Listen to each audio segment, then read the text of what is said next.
Ladies and gentlemen, welcome to another episode of Music Mondays. It's your boy Azam Slays, and I hope you're well, my friends.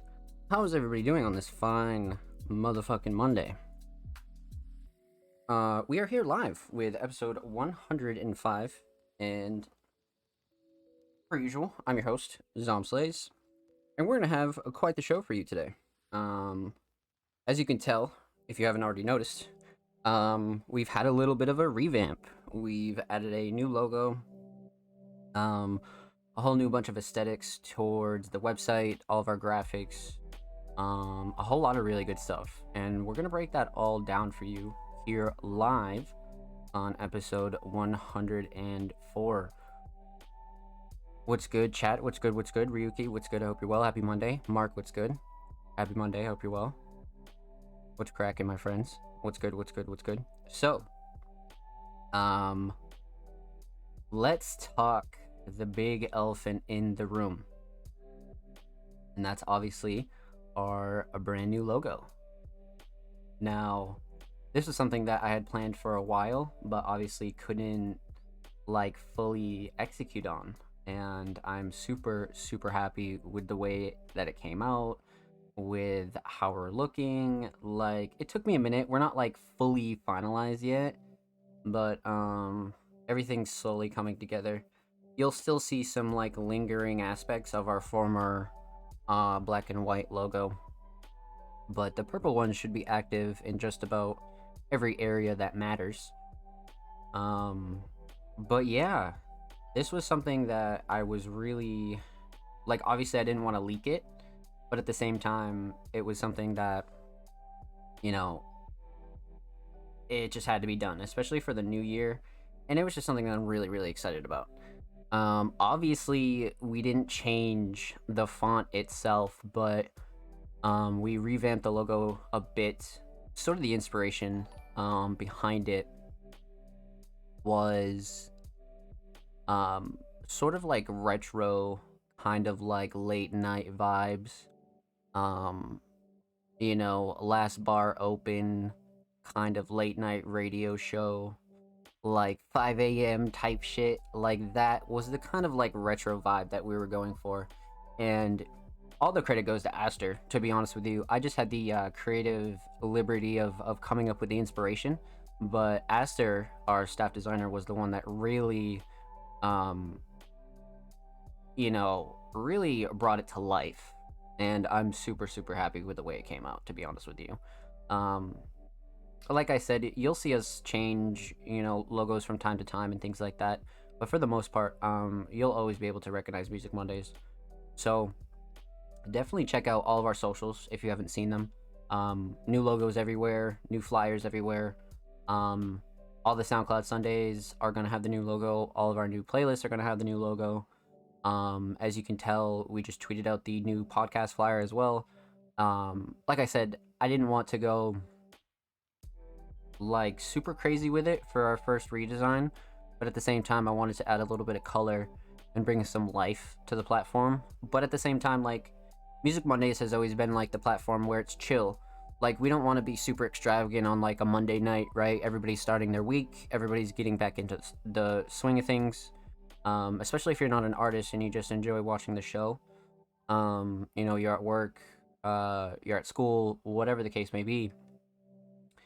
That's why I wanted to keep the aesthetics really late night, kind of, ease into the week kind of vibes, right? Because Mondays, sometimes people either love them or hate them.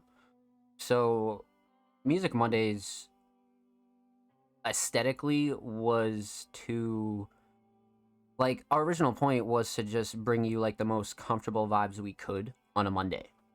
So that was the idea behind the original black and white logo. And then some time passed and I was like, shit, we need some color and we're gonna need to start getting a little bit of a refresh here for our logo. So definitely go check out our socials, like I said, and definitely check out musicmondays.com because wow, I fucking went in on that. And let me talk about that for a second, because I have zero, literally zero web development experience. So everything you see on allmusicmondays.com was self-taught. That was that was something that I took the liberty of, like, towards the later half of 2021, and then we launched our second version of our website around that time. And ever since then I've been improving it. And then with the new logo redesign, that was sort of my reason to just fully revamp the website. So again, you might find, the old logo here or there, but for the most part, the website, all of our socials, everything really relevant is changed. So I hope you guys enjoy, and I definitely enjoy it. So let's fucking get into our week. I feel like this week was like super fast, super fast. And SLM, thank you so much for the follow, my friend. Welcome to the streaming family. But this week was fast. No, I feel like I was just doing the show. Not that I mind, but I was talking to a couple people today, and I was like, damn, I feel like this week fucking flew by. I don't know if I'm the only one, but holy hell. But here we are, my friends. So let's go over the last week at Music Mondays, what's going on for us for the rest of January into February, and then we're going to get into our submissions. So per usual, Music Mondays episode 104 is available on all platforms, including Spotify, Google Podcasts, Apple Podcasts, all those good places. Shout out to anybody that's taking Music Mondays on the go. You guys are amazing, and I see you. I see those plays going up. Thank you. And of course, if you're interested in watching the Music Mondays podcast, it is always available on our YouTube channel for your unlimited viewing pleasure. Shout out to every artist that submitted last week, and shout out to everybody that went crazy on the YouTube upload this week, man. I didn't even fucking promote that yet, and it was pushing like 70 views, which is fucking amazing. Like that's really amazing. So, that's why I pushed the YouTube so hard, man, because we put in work over at the channel. So huge shout out to you guys that are just showing love on the channel, man. Like, I see you and thank you, and the staff thanks you as well, because you have Ivica doing the breakdown 3 episodes deep, and that's another series that's getting a lot of love. So it's not just Zomslay's Music Mondays content over there, it's all of the staff. So huge shout out to you guys, man. Thank you. So what's next? In case you missed it monthly, that is something very important we're going to break down.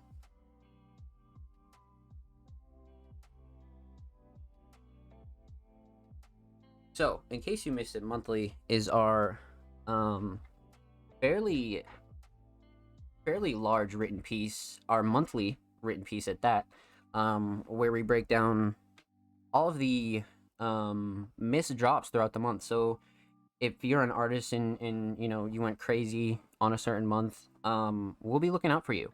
If you're a person who's looking for drops that you might have missed throughout the month, and you're like, shit, who dropped this month? Where's the new albums?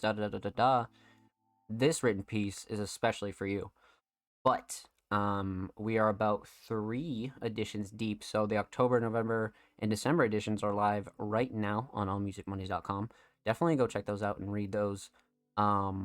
That is sort of an interesting segment because it's not only a written piece, but we also promote the graphics on Twitter, on all of our socials, as to where you don't necessarily need to go to musicmondays.com to check out the article.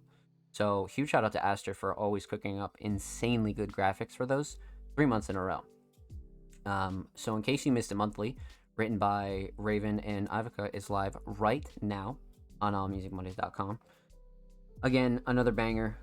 Huge shout out to every artist that made it on there, and huge shout out to those 3, including Aster, for absolutely killing it, man. Truly. So, expect another In Case You Missed It monthly at the top of February. So, most likely within the first week or so of February, we'll be dropping the January edition, because, we obviously need to let the month kind of go by before we can fully curate and finalize these pieces, because somebody could drop at the end of the month and it would qualify to really be in Case You Missed a Monthly. So that's why we have to kind of wait to do it at the top of the new month. So Yeah, that's that. And we've also gotten a lot of questions on how to get involved, whether you want to write for Music Mondays or you're interested in pitching your album or song for In Case You Missed It Monthly. Feel free to contact any of our writers on allmusicmondays.com. We have a whole staff page on there for anybody who's interested in contacting an individual writer for Music Mondays. Or you can send Music Mondays an email as well with a pitch. So there's a couple different ways to contact us because, of course, um, as you all know, we don't charge for any of these pieces. Music Mondays revenue comes from the podcast, our Twitch streams, things like that. So that's why we don't charge for content like that, and we will always never just you won't ever see us doing that. And if we do, our free content will always be there and stay the same. So don't fret when it comes to that. But if you're ever interested in pitching yourself, definitely check out our writers or send us an email. SoundCloud Sunday, volume 66 is available right now on our SoundCloud, and SoundCloud Sunday has just been getting an insane amount of love recently. From our curators killing their lists to everybody involved just showing love to the playlist. You guys are amazing. You guys are amazing. And we're 66 volumes deep, and it took a while for things to really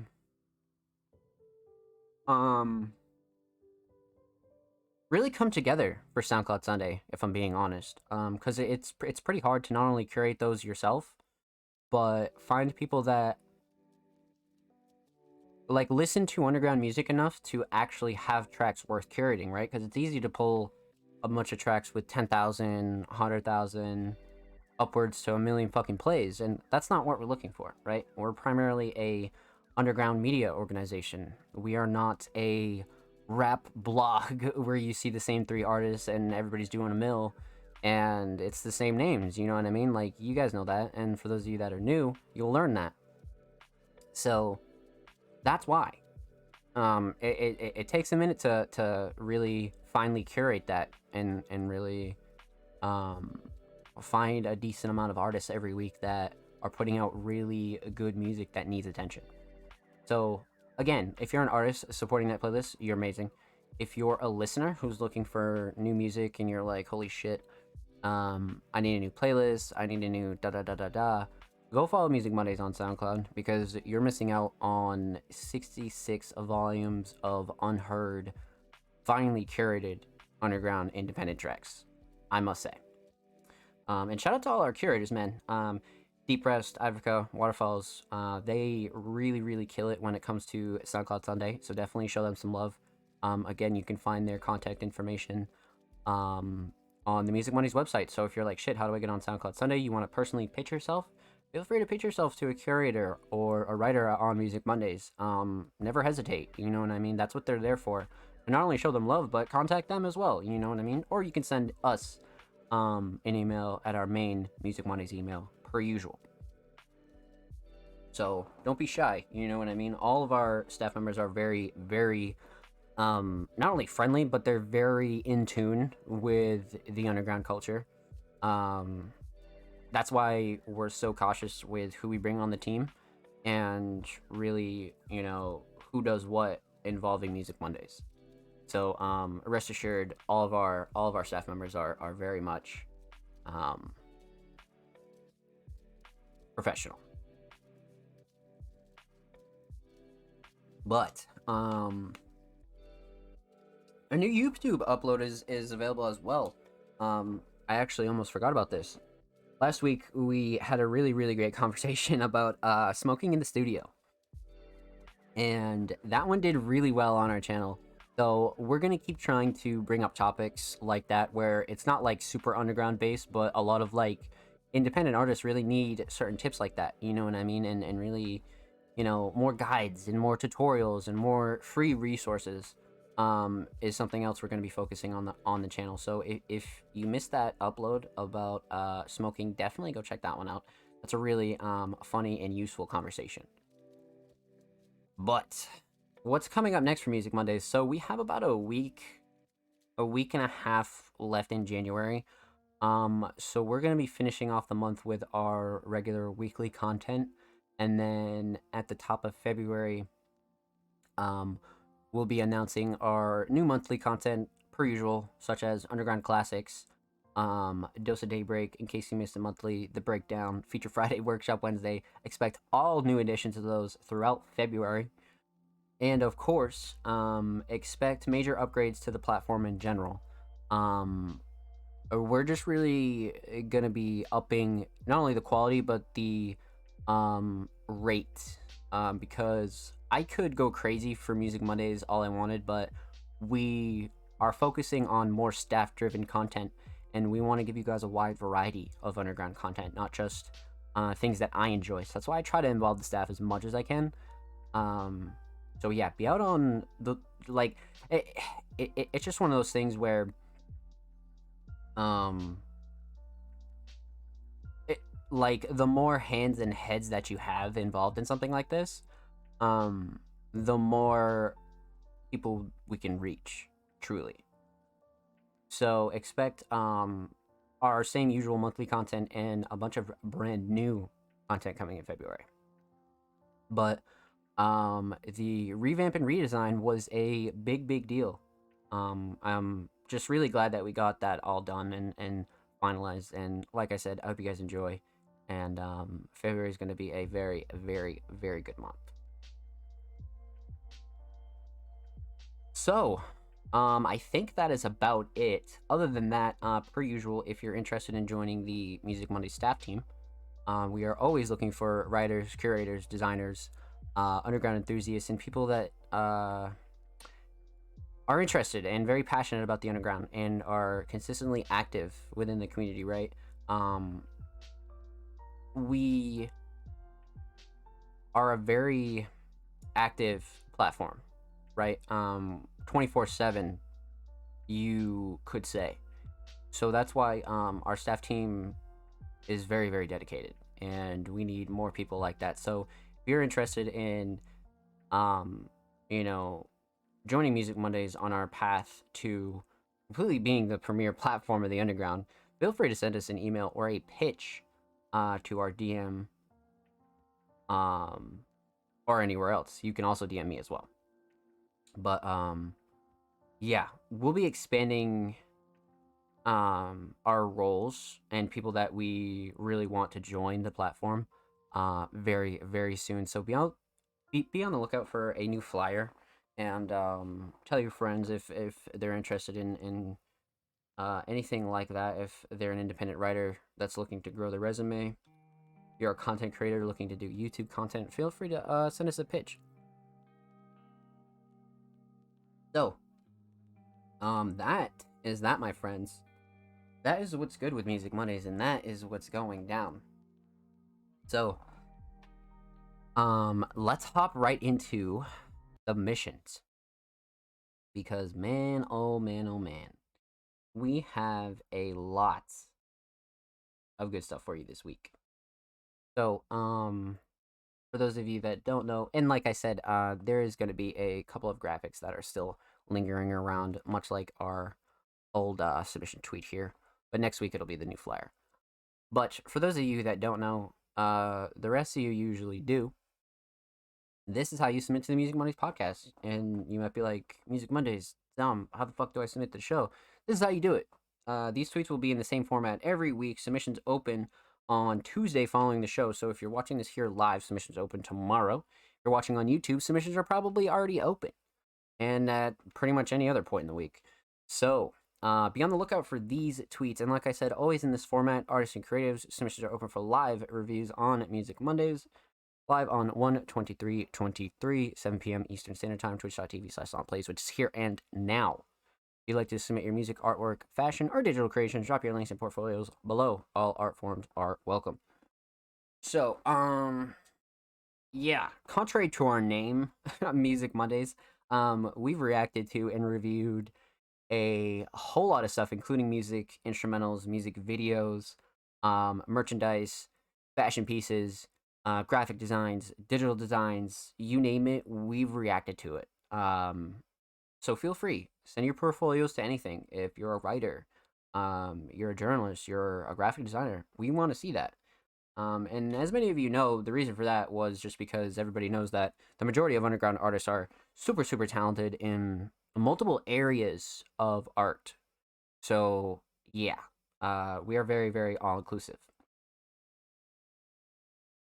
But the only other thing that we do ask here at Music Mondays is that you follow the Music Mondays Twitter page. Let's say it again in the back. Follow us on Twitter. So if you're a regular here, you know that we don't charge for submissions. We never have, and we never will. Even if we change our formula at any point in the future, our free content will stay accessible and stay free. So the only thing that we do ask is that you follow the Music Mondays homepage on Twitter before you submit your tracks.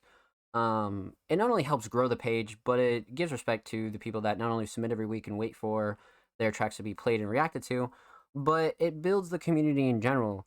This is a great place to network, build friends, build collaborators. There's so many opportunities here at Music Mondays. So that's the only thing that we do ask before you submit. And the only other thing that I can mention is submissions will close the day of, depending on how many we do get. So if we have, an abnormal amount, we'll usually close submissions a little bit earlier than usual, but they'll always close the day of. Just so we can get, a head count and make sure the show's not going to be about 5 hours long. You know what I mean? So that's the reason for that. But those are the two main things that you need to know before you submit to the Music Mondays podcast. And actually, we do have a guide on YouTube, and I might put this one on the channel as well, just as a updated 2023 version for anybody that's interested in submitting to the show. So that's that, my friends. We have a really, really good amount tonight. Lots of returning artists, some first-time submitting artists, some Music Mondays regulars. I believe we have a couple of media submissions as well. So you guys know the drill. We'll go through audio and then we'll go through media.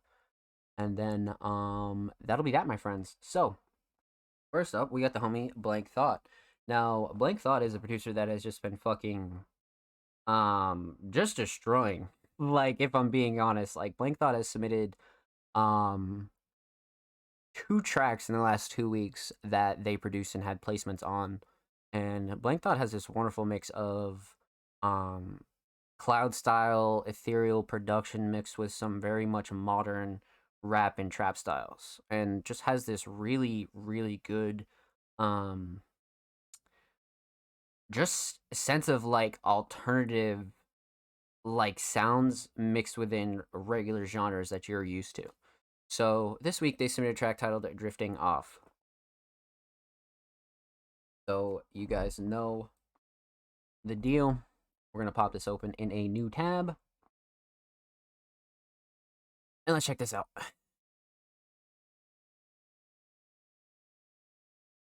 Now, this might be off of an album. Okay, yeah. I love the cover. Holy shit. It's a very Zomslays cover for sure. Okay, 5-song EP. Okay. So it looks like the majority of tracks on this EP are with I Forgot, and the track that Blank Thought submitted, Drifting Off, is with I Forgot, Hoodie Hilltop, and Johnny Farias. And we've already heard a little bit of Johnny, so this will be interesting. Let's get into it. Blank Thought, Drifting Off, let's go.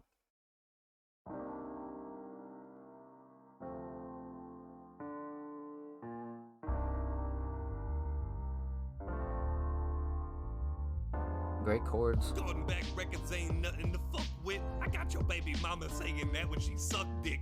Parking at the parking, y'all duck like duck shit. Bust quick, split them like before I coming in hot. You can get a hold of your homeboy, homebody, probably got a throw sloppier than yo mommy. Chrome so shiny, don't give me no money of money by the tone body, blow snotty. So the only thing about me rich, so it's no righty. Pole spinning like a stripper tipper, like it's customary. Everybody talk about your music, it ain't very fair. I heard your little bars, it was ass like dairy, airing out the dairy, and it's superficial model fairy share. I'm talking about the sewage and the sewers under everywhere.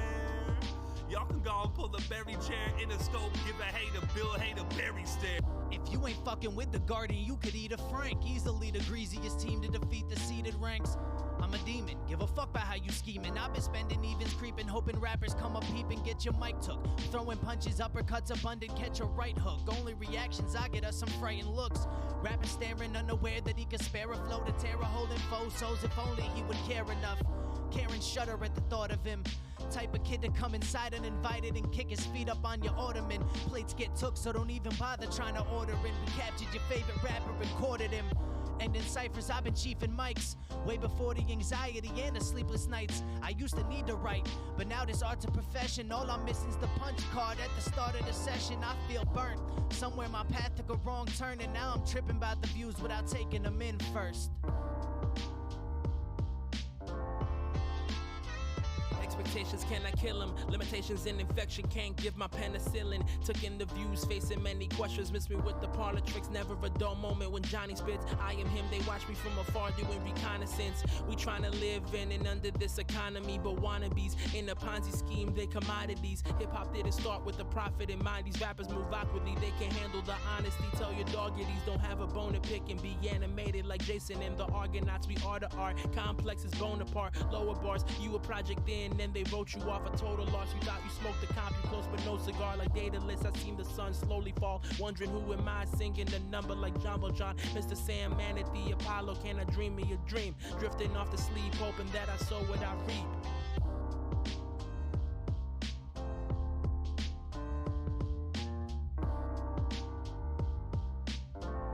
Yeah, this is a great style. This is really well done, definitely.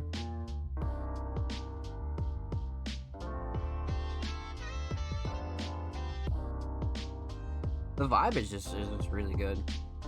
But it's like a very good vibe. Something about it.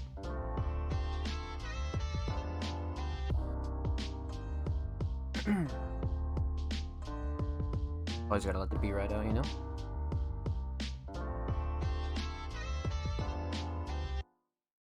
That was great. That was really, really great. So one thing that I love about Blank Thought, before we, get into this, is the fact that Blank Thought has so many albums and projects and EPs that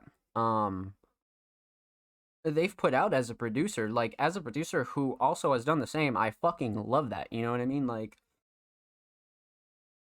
producers think that they get a lot of respect by chasing like bigger and bigger placements, but like I noticed that Blank Thought like works a lot of, with the same artists. Not to say that they don't want to branch out, but what I'm saying is like they get it. You know what I mean? Like they're working on building a Blank Thought, the producer brand, and I love that. So you guys know the drill. Let's break this down. We're gonna talk about three things. Talk about the instrumental. We're gonna talk about vocals. Talk about the overall theme of Drifting Off. Action Bronson vibes. I feel that. I feel that. That's a good shout. That's definitely a good shout, Mark. So instrumental. I mean, this is the main portion since Blank Thought is the producer that submitted. Right off rip, the mix is really, really solid. Nice and tight. Nothing clashing too overbearing, especially with 3 different artists on here. Nobody sounded out of place whatsoever. So safe to say this beat was a really good foundation. One thing I said right off rip was the chords are just really, really attractive, and I thought they were. But the main kind of vibe you get from this is just chill and laid back. You know what I mean? Like, not even a hint of like aggression or emotion. Like, this is the ultimate kind of chill, roll up, sit back, kick your feet up, and smoke track. Like, a great beach track, a great night track before bed type shit. Like, this is, Drifting Off, right? I think is a great name for this because it's something you listen to before bed, and I really feel like the instrumental had a really big part in that. Another thing is the sound selection. Nothing sounded out of place whatsoever. This is really giving me like classical hip hop vibes with some more modern sounds, which is a great kind of style. You know what I mean? Especially if you're gonna do like that classic, almost boom bap ish kind of style and modernize it. It's got to be done right, and I think Blank Thought really hit the nail on the head when it came to approaching that kind of style. So safe to say the instrumental is absolutely gas. Shining Star for me, absolutely the melody, chords are great. Um, no surprise there. I mean, we're starting to get the idea of Blank Thought over the last 2 weeks. So let's talk about vocals here. We have 3 artists on this track, and one thing that I can say about all 3 is that they all did their fucking thing. You know what I mean? Like, they all sounded very different, but I don't think that they sounded out of place, right? I think sounding different and sounding out of place are 2 different things. And I feel like they all kind of did their own style and like how they think this beat should go, but they all sounded really good together. And I think that's like an awesome thing to achieve. Sometimes you can have like completely different artists on a track and it sounds really gas, but in this particular track, you have 3 artists kind of doing their things individually, but they all sound very cohesive on this track, which is something I always take note of, especially with 1 or 2 features. So definitely a plus. Definitely a plus. Um, they all took a very much almost freestyle approach, but obviously it was very well written. Um, and one thing that I'd really say about all 3 is that the writing was just spectacular. Like, this was not a kind of rushed track. And that's not to say that like you can't rush a track like this, right? And just freestyle in one night and just kind of get something like this done. Like, you totally could. But you could also tell that this was, again, a very cohesive and like consistent track, if you will. That's one thing that I love about this. Another solid talking point is the mixes. Again, whoever engineered this whole track did an excellent job at making all 3 of these artists sound very, very solid. Again, nothing clashing, too overbearing. Really, really well rounded. And I'd say the shining star when it comes to vocals, especially like with having 3 artists on here. I wouldn't say anybody killed it more than the other, but I love the structure. Like, there wasn't a need to go super crazy with the structure. Like, you have this like kind of standard regular song structure, but I feel like the way that a lot of the little things are placed, especially with the instrumental, really make this kind of almost an enjoyable story. So vocals, excellent.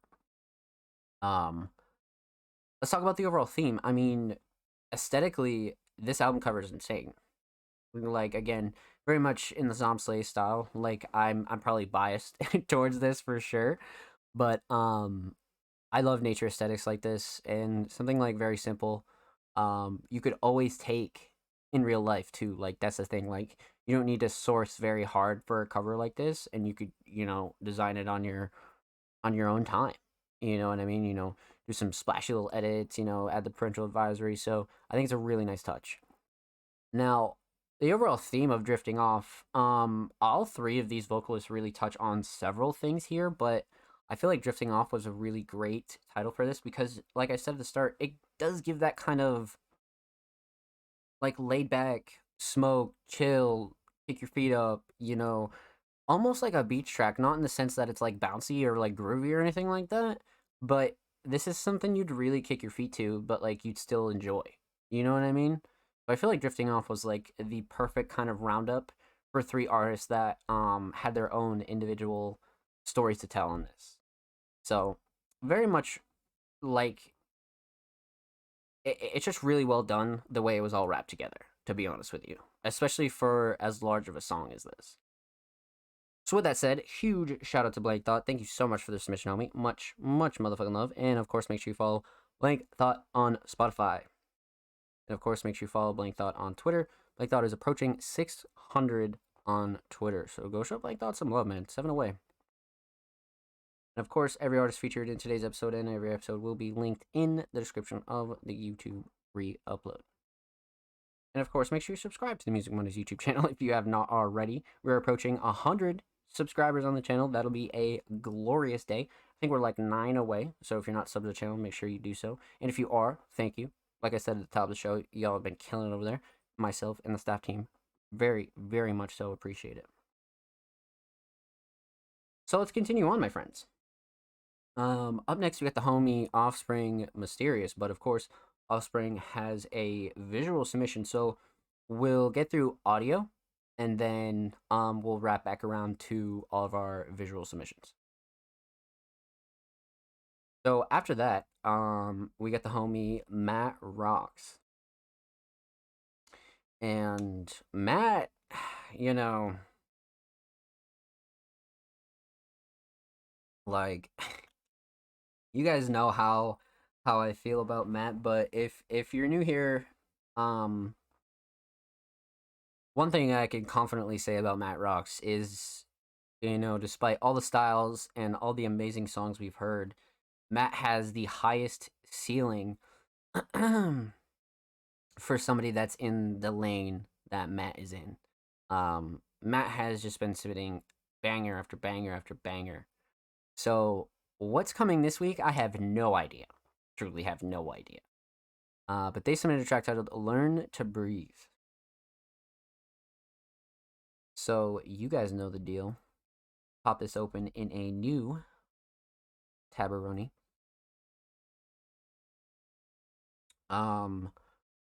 We've seen this cover, I think.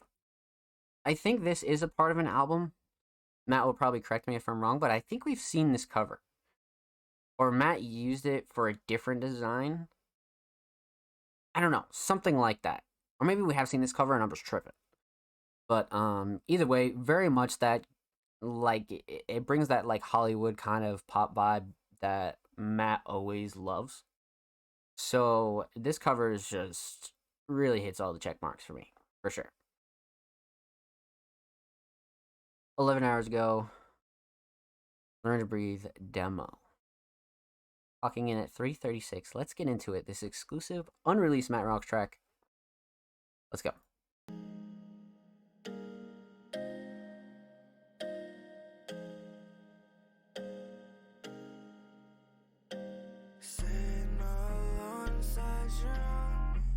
Holy shit.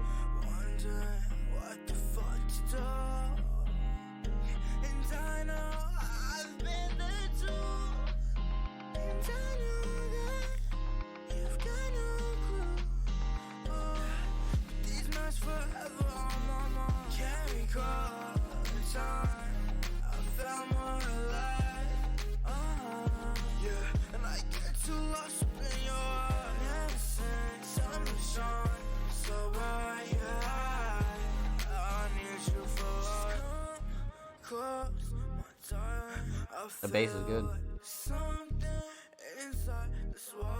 Hold my head down a little longer, my dear, so I can learn to breathe when you're not here. What the fuck? Nah, what? Get the fuck out, bro. Oh, this is tough. Yeah, sunset tripping and sunrise skipping. Teach me up at night. Yeah, all day sleeping. Any of your demons, I'll defeat. I had no purpose, give me reason. Look me in my eyes, said you believe in me, so I'm gonna get you out of it. These nights forever on my mind. Can't recall the time I found my life. Yeah, and I get too lost up in your eyes. Never seen something shine so bright, yeah. I need you for life.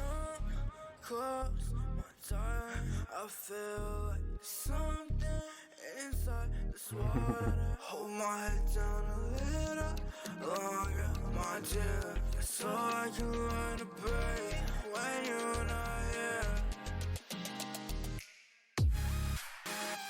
Damn, dude.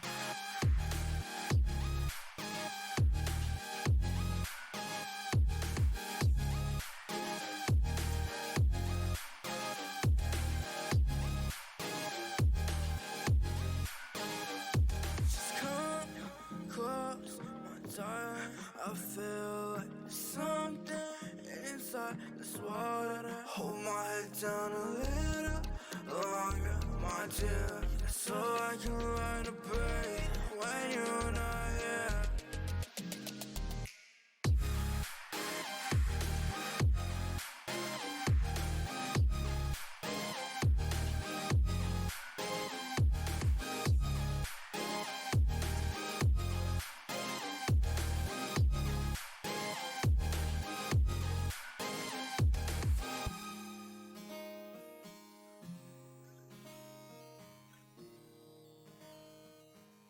Wow.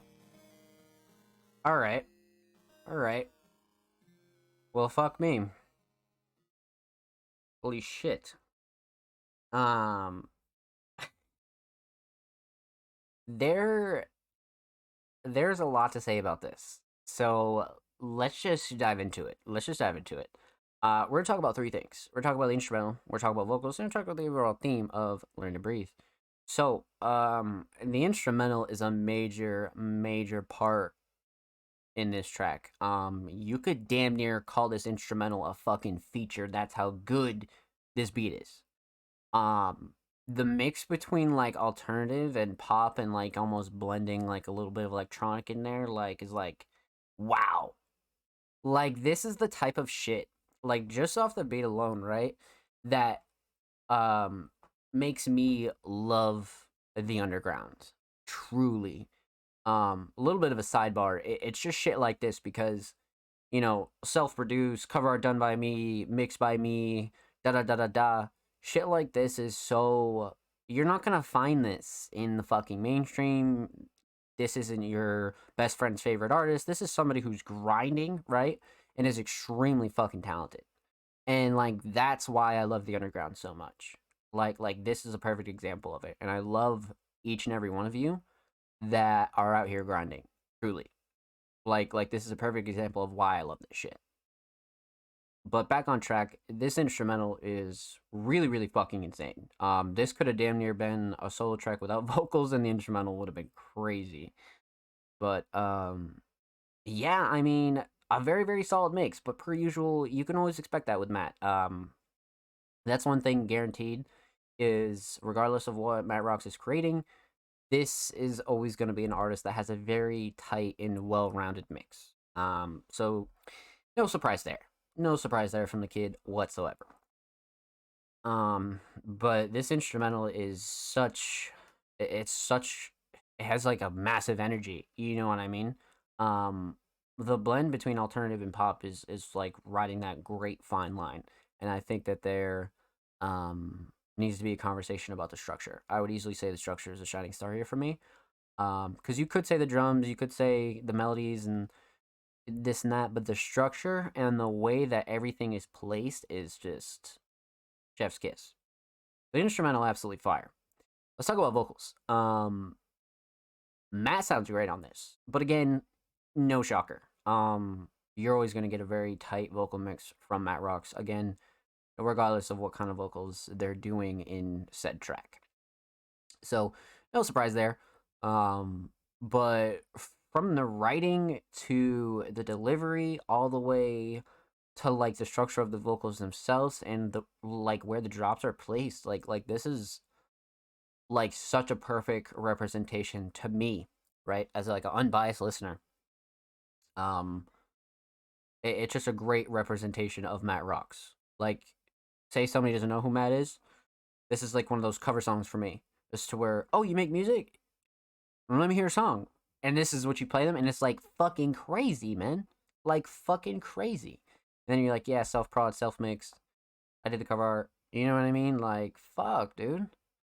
So yeah, vocals absolutely insane. Let's talk about the overall theme. Aesthetically, I'm pretty sure, I'm like 99% sure that this is an album cover. And I very much think it is album cover worthy. Like 100%. For sure. And it just has that like Hollywood kind of vibe that Matt has always taken and ran with. And that they really enjoy. So I feel like this is very on brand. Very on brand for Matt Rocks. But as far as the overall track outside of aesthetics, Learn to Breathe, man, is like one of those songs where you could like you could like super super cry to this, or you could super super turn up to this. Like this could easily get like a club, a rave, a party slamming, or you could just be getting drunk with your friends and bawling your eyes out together to this. Like this is very much so like riding that great line again, as to where not only instrumentally it's teetering on those two types of sounds, but it's teetering on that feeling truly. So that's the other really good thing about this, is it's bringing all the vibes. It's bringing all the emotions, lyrically, and then sonically. It makes you want to get up and move, and you're like, damn, like it's perfect. This is absolutely perfect. So with that said, huge shout out to Matt Rocks. Make sure you guys run this up when it drops. Yeah, definitely do that. And make sure you follow Matt Rocks on SoundCloud. Matt is approaching 1.8 on SoundCloud. And of course, make sure you follow Matt Rocks on Twitter. Matt is literally one follower away from 10. This is Matt's new Twitter, so go show Matt some love, man. And of course, every artist featured in today's episode and every motherfucking episode will be linked in the description of the YouTube re-upload.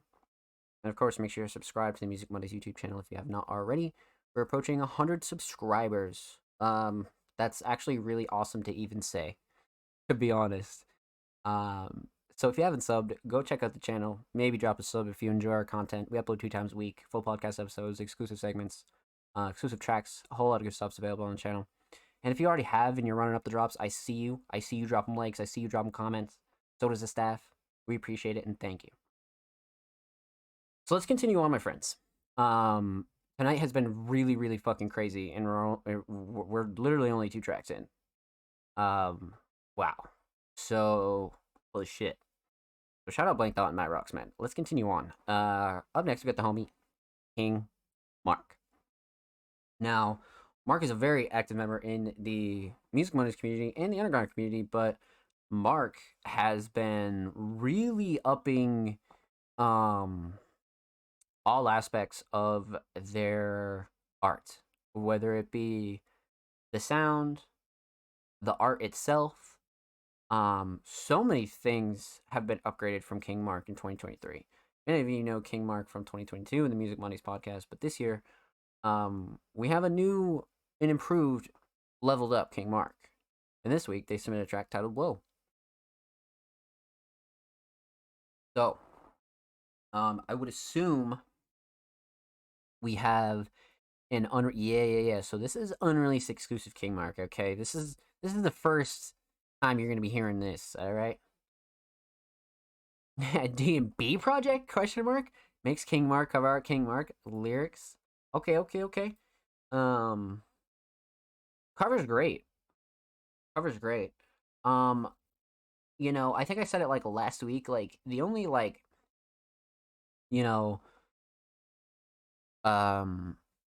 like as long as Mark just like keeps doing this and like keeps like improving whatever base image that they use, this is just like fuck. You know what I mean? Like every image just gets better and better and better. But you have that King Mark aesthetic that you enjoy as a supporter. So again, nailed the cover. But without further ado, unreleased exclusive King Mark premiering on the Music Mondays podcast. Whoa.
You don't know.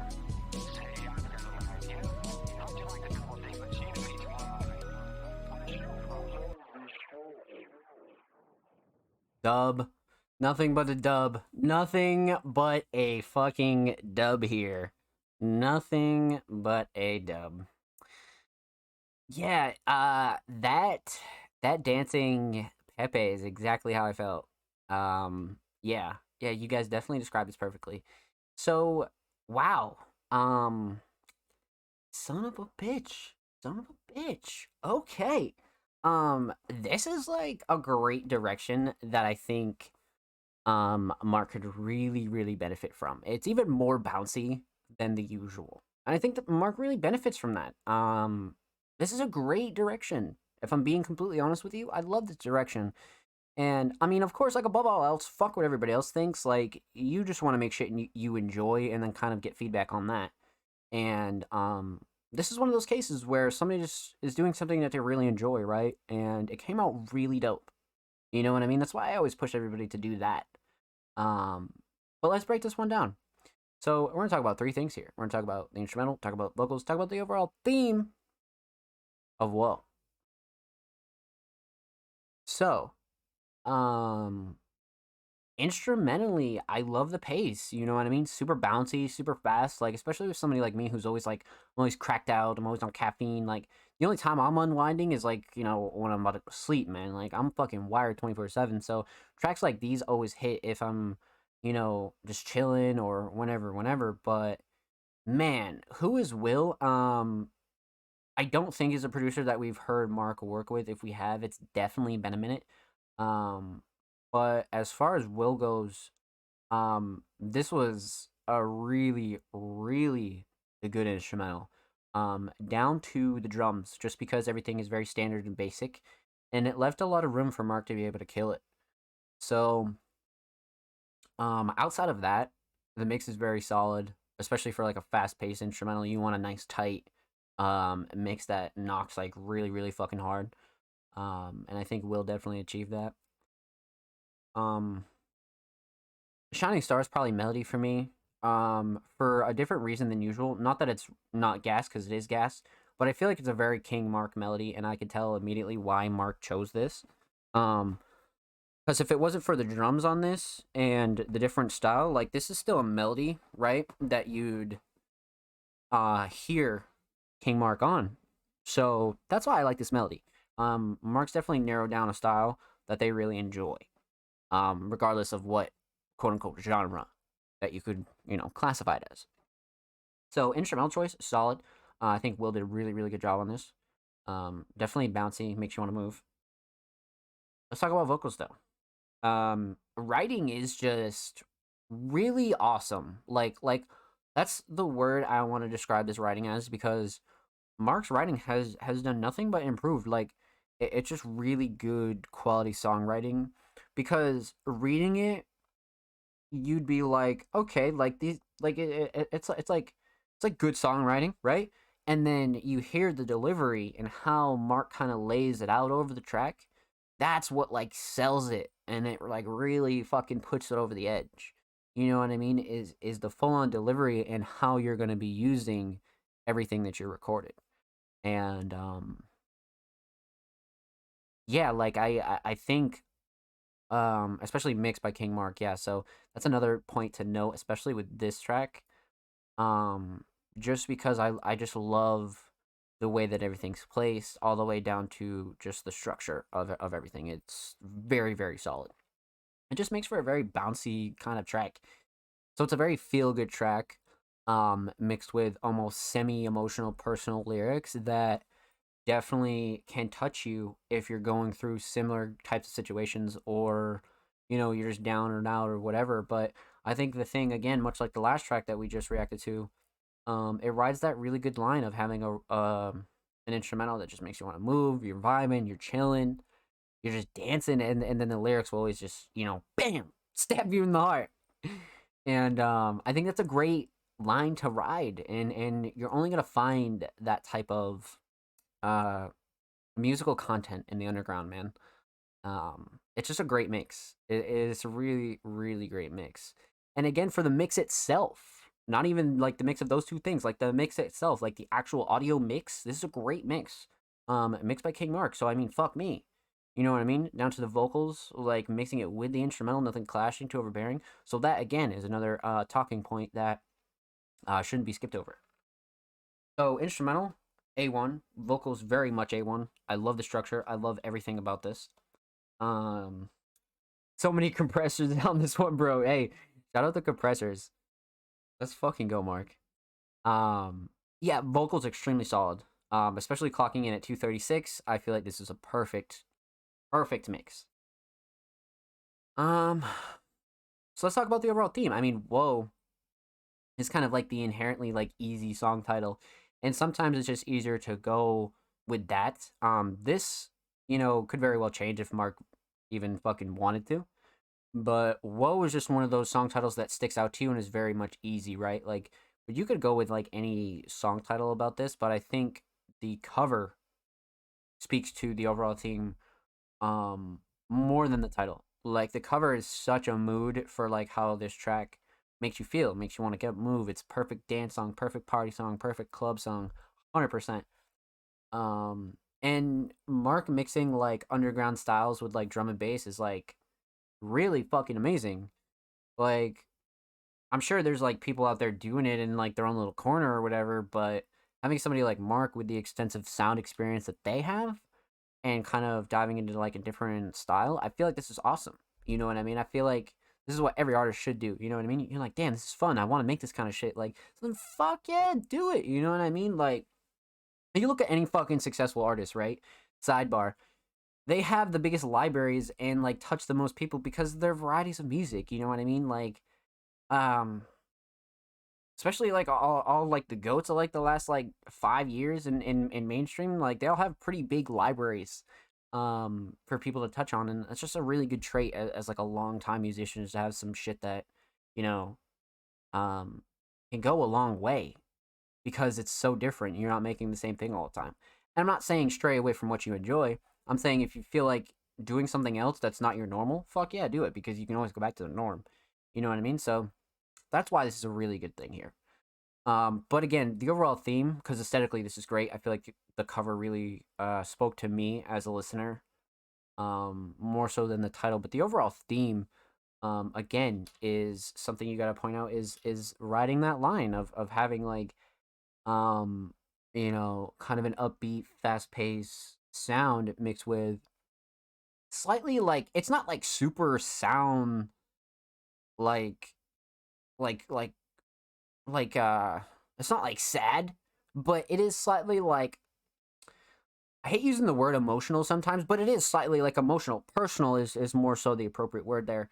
So I feel like it's, again, like I said, riding that line of having a bop and something that makes you want to move and get up and da da da da da, mixed with those kind of personal lyrics that, sometimes you may relate to, sometimes you may not relate to, but at the end of the day, it's an artist laying down a nice story for you on a really, really bouncy beat. So, like, how can you not enjoy that as a theme? You know what I mean? It's like, all right.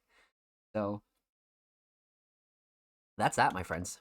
You didn't even gotta release it, just make it. I scrapped most of my shit. Yeah, like, it's really up to you, you know what I mean? Like, that's the thing, like, getting that creative expression out is like, so important. So, yeah. Yeah, I very much highly agree. Highly agree. And, you really just make like your best shit when you're enjoying yourself. Like that's why I don't tell any of my artists, any of my mutuals to go follow what people want to hear from you, because people are going to love and hate everybody's shit throughout their whole musical careers, you know what I mean? Like people are always changing in their life, so their art's always going to change. So that's going to come with it regardless. So that's why I say just have fun with your shit. And do it to the best of your ability. Pour your heart on that shit. I don't care what it is, whether it be pop, drum and bass. I don't give a fuck.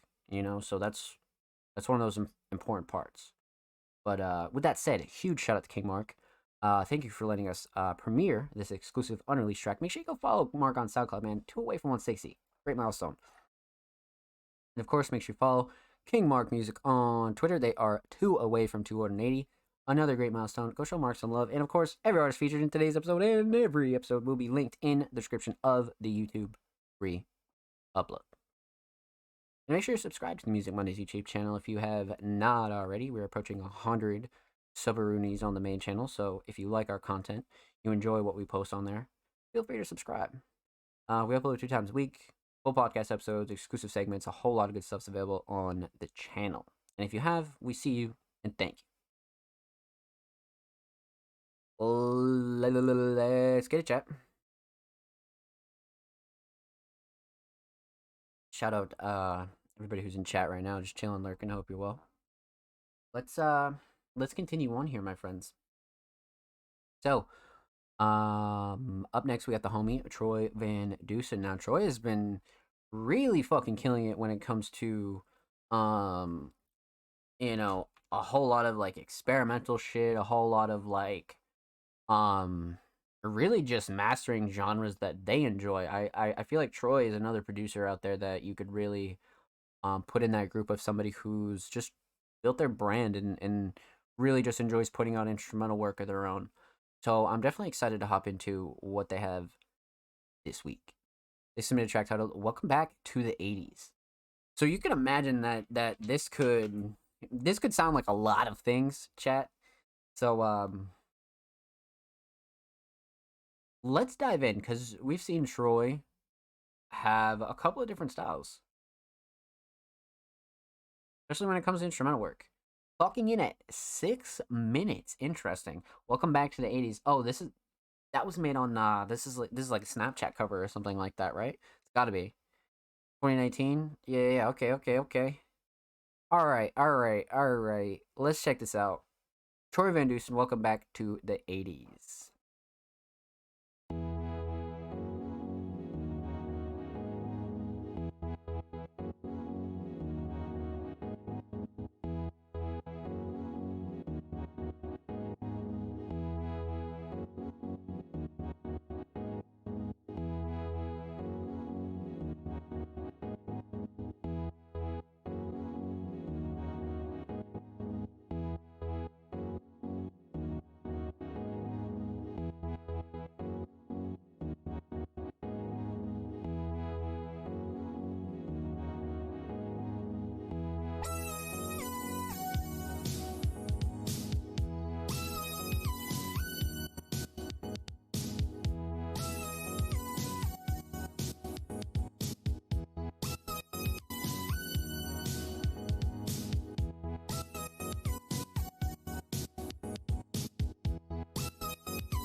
Progress on this was great.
Okay, let's get it.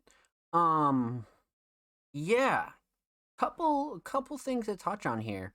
I'm seeing a lot of good takes in chat. I feel like I just entered the green zone. Sonic type beat. Oh, you guys are fucking hilarious. No, I completely agree. I completely agree. Um, yeah, couple talking points here. So let's break this one down. Obviously, no vocals. So we are going to talk about two things. We're talking about the instrumental, and we're talking about the overall theme of Welcome Back to the 80s. Instrumentally, clocking in at almost 6 minutes. I was a bit afraid of this being an instrumental that was very repetitive. And I was like, oh, I hope it's not. And it wasn't. We had constant progress throughout the whole song, and it didn't feel too repetitive, which I thought was a really big plus, especially like I said, being a producer, sometimes that just happens. Like it's not like you plan out for a track to be 6 minutes, but you get carried away making an instrumental like that, much like you would a song, right? You're like, holy shit, I didn't plan on having this be that long, but here we are. So it could be a case like that, you know what I mean? But the thing that matters most there is the fact that it wasn't too repetitive. It was always changing. It was very progressive. That was a huge plus. Um, Shining Star is easily the melody though. It's very catchy. It doesn't get again too repetitive.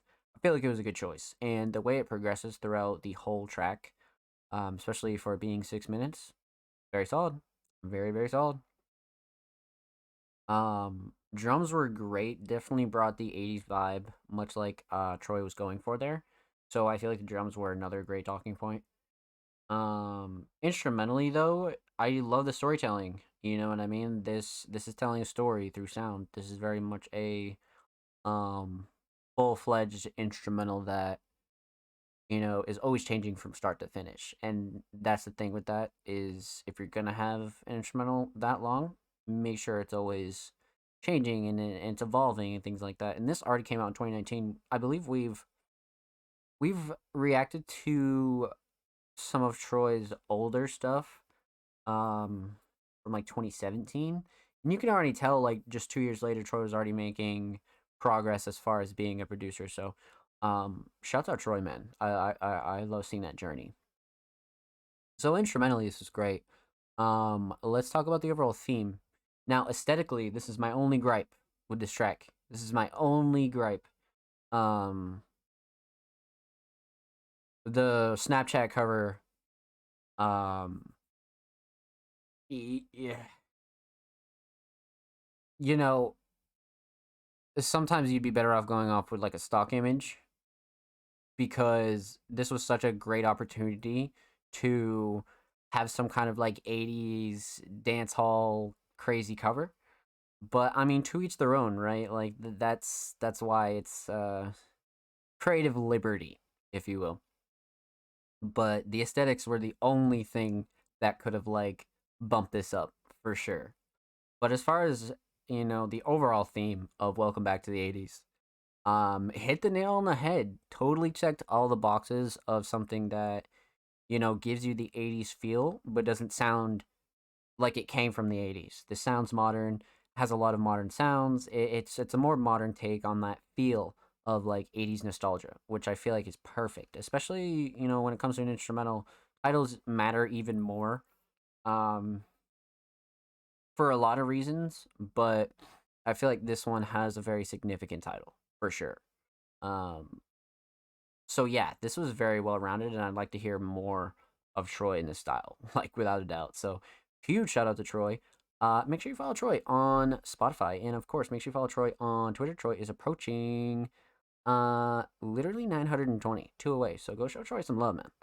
And of course, every artist featured in today's episode and every episode will be linked in the description of the YouTube free upload. And of course, make sure you subscribe to the Music Mondays YouTube channel if you have not already. We are approaching 100 Subaroonies. So huge shout out to everybody that already has. Big thank you for myself and the Music Monday staff team. And if you haven't, what the fudge are you doing, man? Go show some love to these artists and the channel. We upload 2 times a week. Up next, we have a first time submitting artist.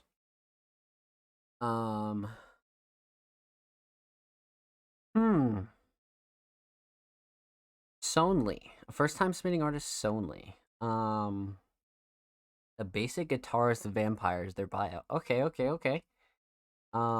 Definitely no, you know, prior submissions, so we definitely don't know what to expect.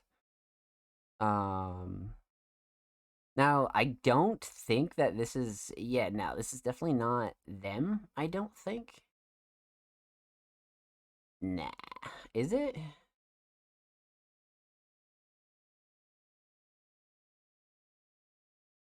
No. This is definitely somebody submitting for one of their homies. So this is very interesting. And they submitted a track titled Skyscrapers. Now, I wonder if they have socials. Sonly is a young artist from Montreal. He knows how to stand out by others in music diversity. From pop, rock, dancing, hard, cloud, rap. Oh, we have Twitter right here. That's Spotify. Instagram? Spotify. What the fuck? Why is Spotify shit linked there? What the fuck? Usually mentioning drugs and love in his song, he knows how to bring his listeners on universe, a dark and cold universe.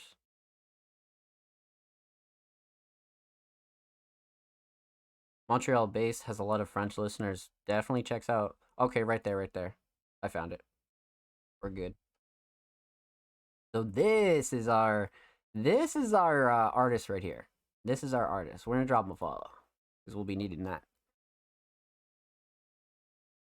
Interesting. Okay.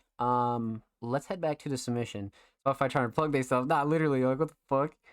Okay, let's go then. Skyscrapers, first time submitting artists only. So we don't know what to expect. Let's get into this.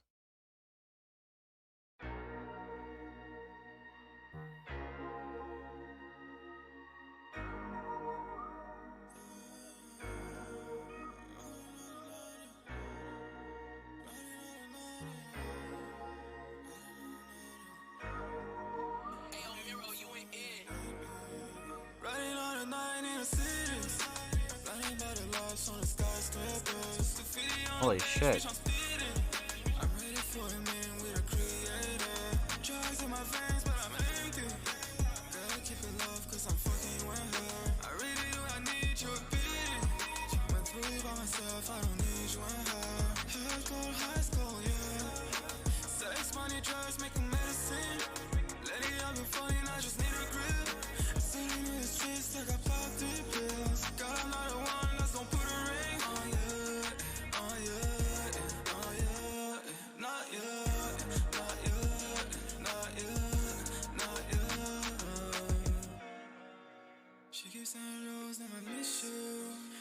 Asking Rose, what's the issue?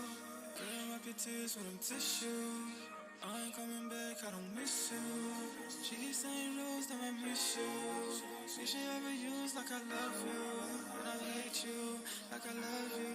Riding all the night in the city. Blinded by the lights on the skyscrapers. 250 on the dash, bitch, I'm speeding. I'm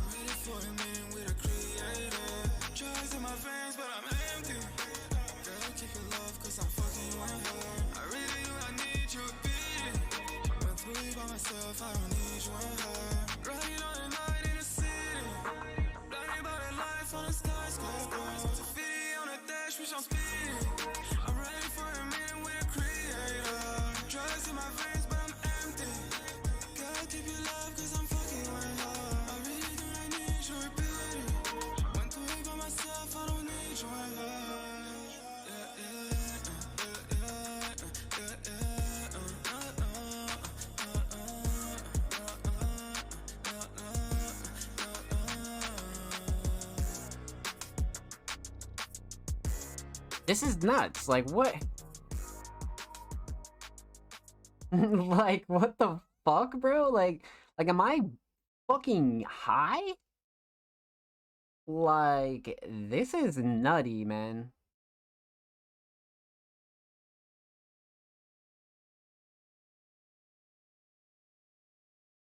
What the fuck? Vibey for sure. No, I agree. I agree. Let's reference back to the socials really quickly. I want to go back to the Twitter. Like, how the fuck?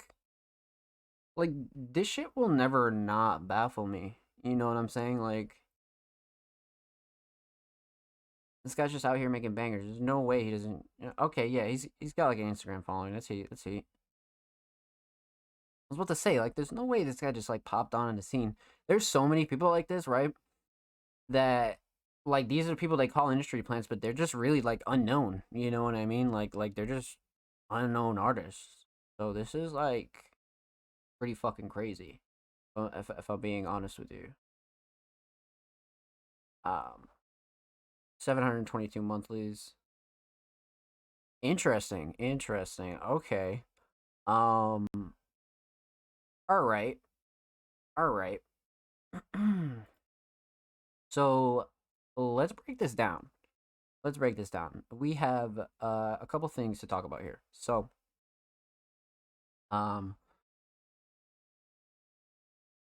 gonna talk about three things. We're gonna talk about the instrumental, we're gonna talk about vocals, and we're gonna talk about the overall theme of Skyscrapers. So, man, oh man, oh man. Instrumentally, this is quite the track. This is quite the fucking track. This is such an instrumental that has a wide fucking emotion. Like this is a big instrumental, if you will. Again, another instrumental that could totally hang on its own. Whoever prod this did a really, really excellent job, or it could be self-prod. But either way, this is like A1. Really, really solid choice as well.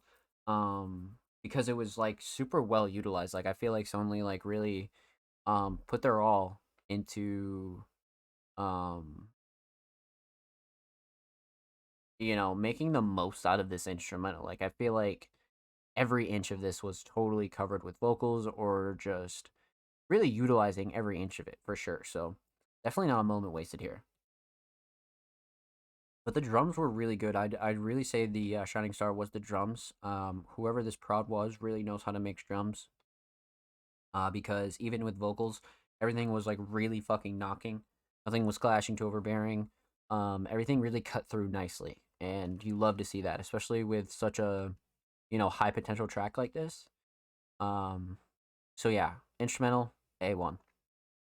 Now let's talk about vocals. I mean, first time submitting artist, but this is like such an established kind of voice, and if you look at their library as well, like they have, you know, quite the amount of tracks. It's not like they just started making music yesterday. Like this is an artist that has been putting out tracks since 2019. So that's really dope. You know what I mean? That's how this style got so like refined. So the potential is fucking massive here. Like really fucking massive here. You know, don't be surprised if you hear a Sonly like a year from now bumping everywhere because wow. But that's what it takes. You know what I mean? Like you hear a vocal sound like that and you're like, holy fuck. You know, there's so many like assumptions and things to make about that, but at the end of the day, if they have a library like that, you know they put in the work to develop their sound, and that's one thing you got to tip for sure. So yeah, vocals are fucking excellent on this. Like the mix is really, really stellar. Shout out that engineer, whoever engineered this. Again, a fucking one. You know, I'd have to say the hook was like the biggest shining star for me. It was like such a catchy hook, but like such a. This is a hook, right? And this is even deeper than that. An artist that knows how to write a hook that is fucking catchy. Like whether you're a fan of like unheard of underground music or you're a fan of like more mainstream type of sounds, this is like the type of shit that you're gonna see in literally like a year or two, like 100%. Like this hook is like stellar, really, really fucking stellar. So again, hook definitely a shining star, but even deeper than that, Um, just the delivery of it all. I feel like you have to be such a talented vocalist to be able to um put out this much emotion yet stay super solid and well rounded. So that's another thing to talk about there, 100%. But let's talk about the overall theme of Skyscrapers. Aesthetically, I love this cover. It kind of has like a light VHS analog feel to it. And you guys know me, I'm huge on that. But it definitely, like, obviously it's a bunch of skyscrapers, right? But it brings that kind of feel, that nighttime, you know, almost like alternative kind of vibe for sure. Because you could classify this as like a couple different genres, but it's definitely like super unique in the aspect that I feel like Sony really just hit the nail on the head when it came to a vibe and a theme. Like Skyscrapers, from the art to the title to the actual delivery, was wow. You know what I mean? Like, it's the whole package. It's completely the whole package. From songwriting to the theme, it's just yeah. But it starts with the aesthetics, and the aesthetics are simple yet really well done. And the overall theme of Skyscrapers is, you know, inherently obvious, but at the same time, I feel like Sony definitely took some time to write about, again, a couple of personal topics and a couple of like really simple, relatable topics that, you know, the average listener could pick up on. So that's the other thing that I want to say about songwriting, and really about the hook itself too, is just it's just really well done. It's very seasoned. Like, you can tell this is somebody that's been at their craft for a while. You know what I mean? This is not somebody that just picked up a mic yesterday. So yeah, this was really well done. And with that said, huge shout out to Sony. Thank you so much for the submission, homie. Much motherfucking love. And make sure you follow Sony on Spotify. And of course, we'll link Sony's Twitter in the description as well. And of course, every artist featured in today's episode and every episode will be linked in the description of the YouTube re-upload. And make sure you subscribe to the Music Mondays YouTube channel if you have not already. We are approaching 100 Subaroonies, so huge shout out to everybody that has showed love to the channel. You guys are amazing. Thank you. And if you haven't, make sure you go do so, man. We upload 2 times a week. Exclusive segments, full podcast episodes, a whole lot of good stuff's going down on the channel. So make sure you go show these artists and the channel some love. Let's get it, chat. We are well underway into submissions. And man, what a night. What a fucking night it has been. Like, nothing but like high quality shit tonight. For sure. Like the highest of quality from start to finish already. But with that said, up next we have another first time submitting artist, Lil Lollipop. And they submitted a track titled Party Girl Prod Lil Lollipop. And that name is just like shit, Lil Lollipop. You know what I mean? Like, fuck. So this is a self-produced track. I believe Lil Lollipop made it into this last week's SoundCloud Sunday. So definitely go check this out. If you haven't already. But we're gonna react to it here on the Music Mondays podcast. Now, this is a first time submitting artist, so we're going in completely blind. No prior experience. Self-produced, recorded, engineered, mixed, and mastered. Let's fucking get it. Tagged Space Emo Rap. Simple ass cover really does the job. Perfect. You know what I mean? A little pizzazz, a little bit of swag in there, and you're good to go. Alright, let's get it. First time submitting artist, Lil Lollipop, Party Girl.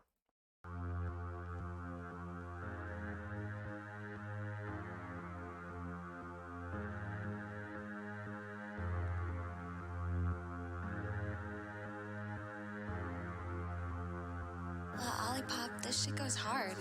Shit goes hard.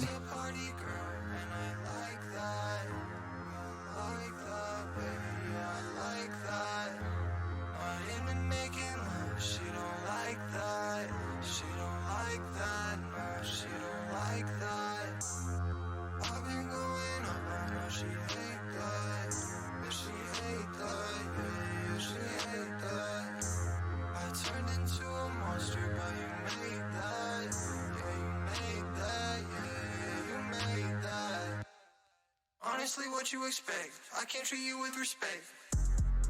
Damn. Future endeavors, hope you get a check. Shout out to Mozart, without him I know that I wouldn't be here. Supreme on my body, I still hate myself, I can't look in the mirror. This money don't mean shit, I know that I got it, but let me be clear. Wanna buy a crib for my family, and then my brothers after that because they live for me. And then buy a whole lot of shit I don't need. If I got rich, I would spend it on weed. I understand I wasn't part of the plan. You gotta understand I don't give a fuck. Never had this much money in my hand. They thought I was down, but I'm still going up. Nothing gang, fuck is you saying? Boy, you a lamb. We smoking Zod, you smoking swag. Get that out of my face. We ain't the same. Ace in my backwood and you smoking jazz. Bank account broke. Yeah, and mine is unpaid. Okay, cool. Hope I never find another girl that do it like you. Will put me through all the shit they put me through. Girls just wanna have fun. I ain't even mad, girl. Yeah, me too. She's a party girl, and I like that. I like that, baby. I like that. Not into making love. She don't like that. She don't like that. No, she don't like that. I've been going up. No, she hate that. Yeah, she hate that. Yeah, she hate that. I turned into a monster, but you made that. Yeah, you made that. Yeah, you made that. Hey, a party girl, can you come with me? I know you're just like me, you don't chase your dreams. Why they hate on me? I'm just chasing my dreams. Only smoking weed, I don't sip no lean. Hey, a party girl, what's your drug of choice? You can tell me, baby, why you playing coy? Told this bitch no slide, Saturdays for the boys. Fucking on this bitch, said booty and made some noise. 950 don't play, what I got is not a toy. Skating on these hoes, like I'm Jamie Foy. I don't need a gun, pussy boy, throw the hands. Your girl was making it dance, and I ain't even throw no bells. She's a party girl, and I like that. I like that, baby, I like that. Not into making love, she don't like that. She don't like that, no, she don't like that. I've been going up, no, she hate that. Yeah, she hate that, yeah, she hate that. I turned into a monster, but you made that. Yeah, you made that, yeah, you made that.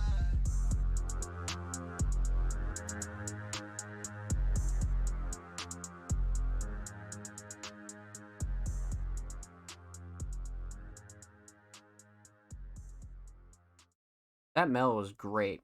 That Mel was really, really great. Um, let's break this one down, chat. Let's go. So we got a first time submitting artist, Lil Lollipop, and this was like really like riding the wave of like some super like alternative, um, like almost rap with a few different elements wrapped into it. So we're gonna talk about three things. We're gonna talk about the instrumental. We're gonna talk about vocals. We're gonna talk about the overall theme of Party Girl. So, instrumentally, this is really well done. From the drums all the way to the mel, sound selection, everything was like A1 on this. I'd say the thing that stuck out the most to me was the kind of obscure synth choice with the melody, and I feel like it was just super utilized, especially with like the hard knocking drums. This is one of those beats that like let the drums do the talking, and I feel like Lil Lollipop really did a good job with that for sure. Mix is very solid, nothing clashing, too overbearing. Ollie definitely did a really good job there. Everything knocks really hard. Instrumental, without a doubt, solid, especially for being self-produced. Like, this is a fucking one. Really, really did a good job on it. Let's talk about vocals. Mix is very solid. Everything still cuts through as far as vocals go. Not like a overly mixed vocal style either for what I think Olipop was going for here. So I feel like the mix was very on point and sounds really good, especially for a first time listener. You know what I mean? So I feel like this was well done as far as the mix goes. Shining Star was definitely the writing. I like the balance of kind of, you know, relatable, kind of like lighter kind of bars, but there's also like subtle, really heavy kind of lines in there where you're like, oh shit, you know what I mean? So it kind of rides the line of like simple, relatable bars and like a bit of like deeper meaning lyrics. And clocking in at 406, I feel like, it doesn't waste any time. It doesn't like feel like it needs to be shorter. I feel like this clocks in perfectly. This is a 406 that doesn't feel like a 406, you know? So the writing was definitely a shining star here, like without a doubt. So instrumental, very, very solid. Writing's A1. It's almost in like the freestyle style, but like the way it's presented, it's very well structured. Talking about the theme, aesthetically, like I said, this cover definitely nails it. Simple, effective, slight edits. Keeps it original, but it doesn't take like an arm and a leg. You know what I mean? So this is like A1. And of course you throw the parental advisory on there, you're good to go. So aesthetics are very on point. Now the overall theme of Party Go Right is like inherently obvious, but at the same time, like I said, I feel like Olipop touched on a couple of like slightly like serious topics. You know, talking about being made a monster, and then like you have like the like hilarious lines like you smoking za, you smoking swag. Like swag is like that term that like you know some people may or may not fucking even like understand, right? So there are like so many like subtle like interesting bars in here that I feel like really upgraded the writing. But at the same time, you have like the real personal bars and lyrics that are like, oh damn, you know what I mean? So I feel like it was a very well-rounded theme, 100%, and just the overall writing was A1. So huge shout out to Lil Olipop. Thank you so much for the submission, homie. Much motherfucking love, and make sure you follow Lil Olipop on SoundCloud. They are 7 away from 480, and follow Lil Olipop on Twitter.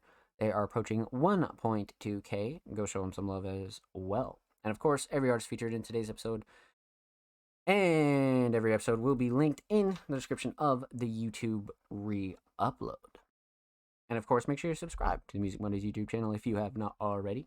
We're approaching 100 subronis, so huge shout out to everybody that already has. Much motherfucking love to you. I see you liking the videos. I see you dropping comments. We appreciate it, and I very much appreciate it. If you haven't, man, go do that shit. Go hit that sub button if you enjoy our content, man. We upload 2 times a week. Exclusive segments, podcast episodes, full editions, the whole 9. Everything's on the channel. Go show the channel and these artists some love. So we have another first time submitting artist up next, but it's not an artist that, has been unheard of.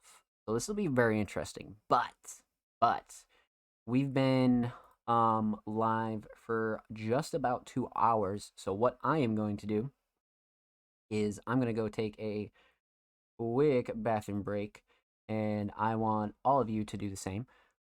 Huge shout out to everybody in the chat right motherfucking now.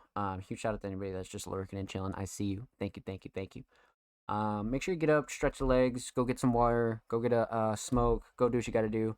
The Music Mondays podcast episode 105 will be right back.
Ladies and gentlemen, we are back here live with the Music Mondays podcast. I hope you're well. I hope you're chilling.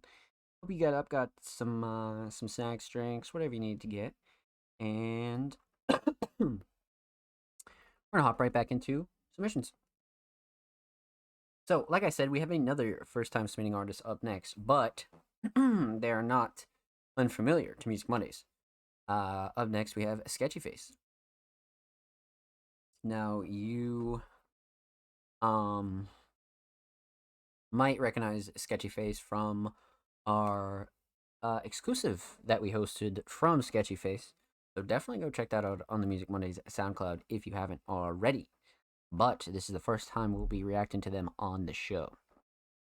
So believe this will be interesting, for sure. And they submitted a track titled, How Many Times Can I Tie a Noose? So you can probably assume this is about to be some crazy, crazy shit. But we'll see. Cover's definitely hard. Definitely hard. Took a simple approach. Experimental rap, metal, noise, industrial, dark trap. Yep. Good tags. Really good tags. Walking in at 5:32. Sketchy Face, how many times can I tie a noose?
This beat is fucking nuts.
Okay, normally I wouldn't do that, but that synth was fucking ringing my ears.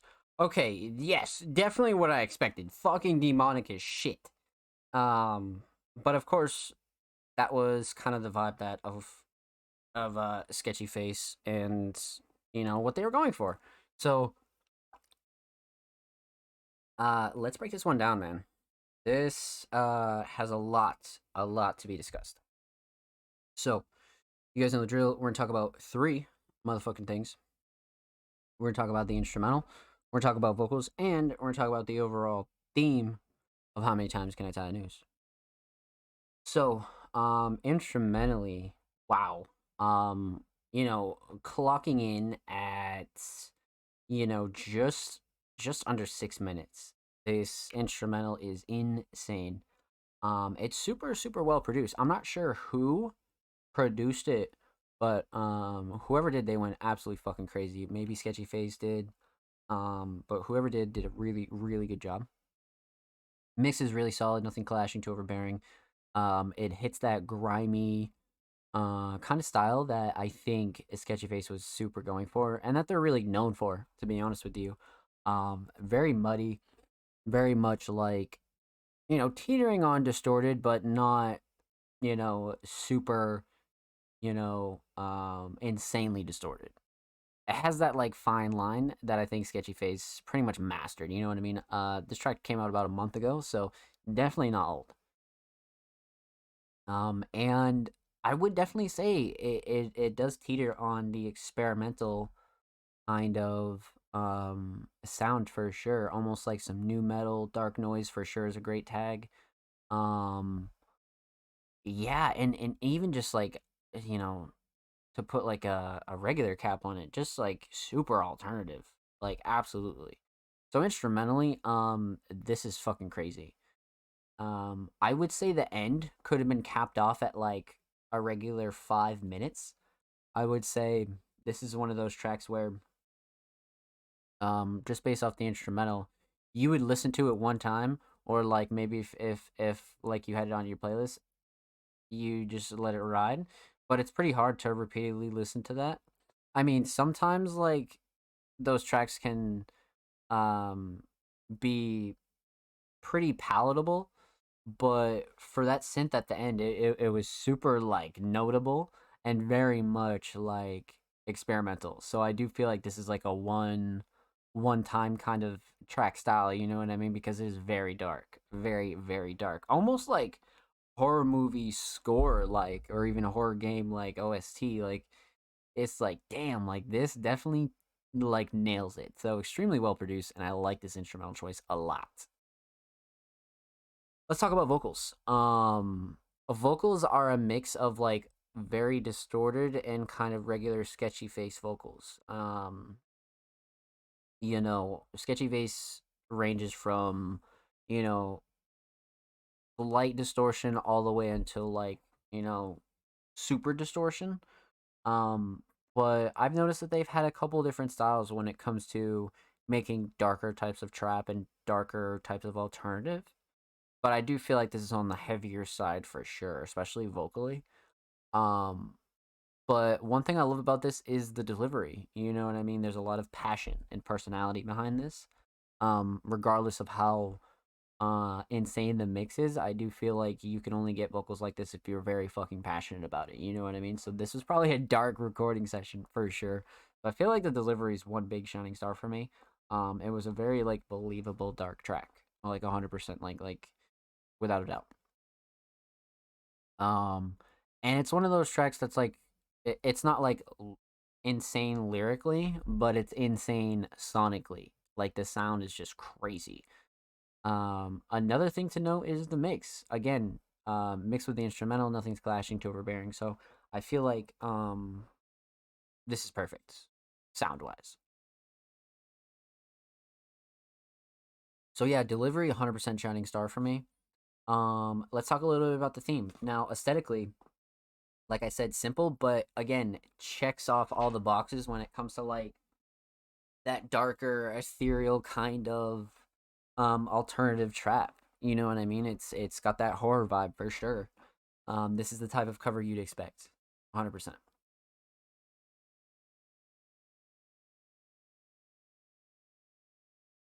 So aesthetics absolutely on point.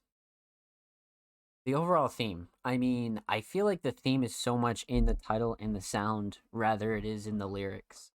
The lyrics are only telling part of this story. You know what I mean? I feel like the instrumental really tells a big part of this story for sure. Of how dark not only the title is, but the sounds are. You know, I feel like the theme is very much there, and it's wrapped nice and tightly from the aesthetics all the way down to the title. So when you click play on this as like a first time Sketchy Face listener, you're like really getting the full experience, and you're like, holy shit. So yeah, this is like absolutely well packaged for sure.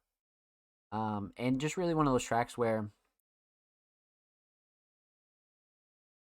you're you're getting so much more from the sounds of the track rather than like the lyrical content, which is amazing.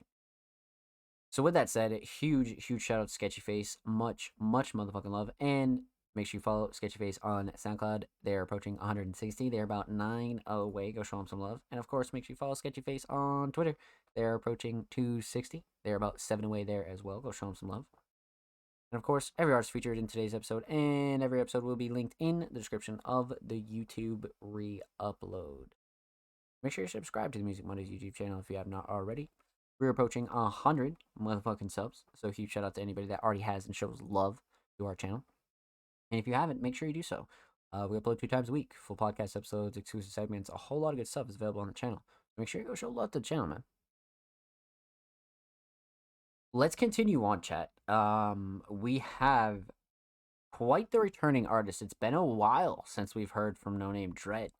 But Dread has been absolutely fucking destroying it when their submissions come in. As far as anything throwback, anything unreleased, Dread has quite the chokehold on the alternative kind of harder style, like 100%.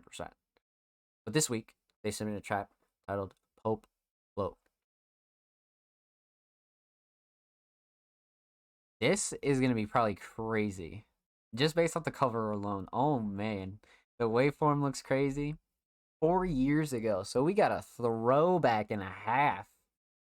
Throwback and a half. And it's on the No Name Posse SoundCloud account. Wow. Bro, look like Gremlins. Yo, this is going to be nuts. Okay, so let's dive into this. No Name Dread, Pope Float. Let's go. Oh, shit.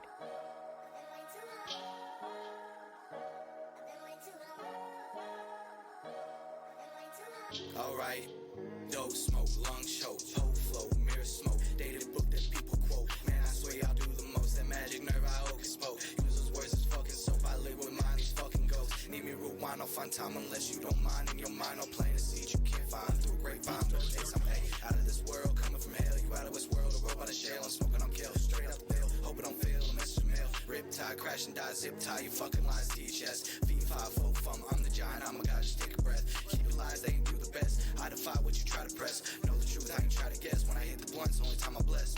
You ain't ready, this shit you heavy, so smoking steady. There ain't shit you can tell me, you're selling me, my weed too smelly. Want beef, we got it like deli. Talk shit right over your telly. That's sissy shit, but you know that don't wanna see me get deadly. Don't need no book or put for hope, I got it. Learn to cope, forgot it. Need some dope, I bought it. Smoking up regardless. I'm a heathen, they believing in the shit they preaching. Need me a reason for why I'm breathing, but there's no meaning. Where's the crown? I lyrically smoke you for it. My smoke you for it, you can't ignore it. Like Eddie Murphy in orbit. Or Holly Berry's titties and so fish. I'm stuck in orbit. My mind be morphing in different proportions. I'm so important. That's what I tell myself. If hell is wealth, I'll spend it on a Louis Bill. Where it was to throw it on a shelf. Living with these scars that I've been doing. How I'm living like shit. That be something else. Alright, dope smoke, long show, Pope flow, mirror smoke, dated book that people quote. Man, I swear y'all do the most. That magic nerve I hope is spoke. Use those words as fucking soap. I live with mine, these fucking ghosts.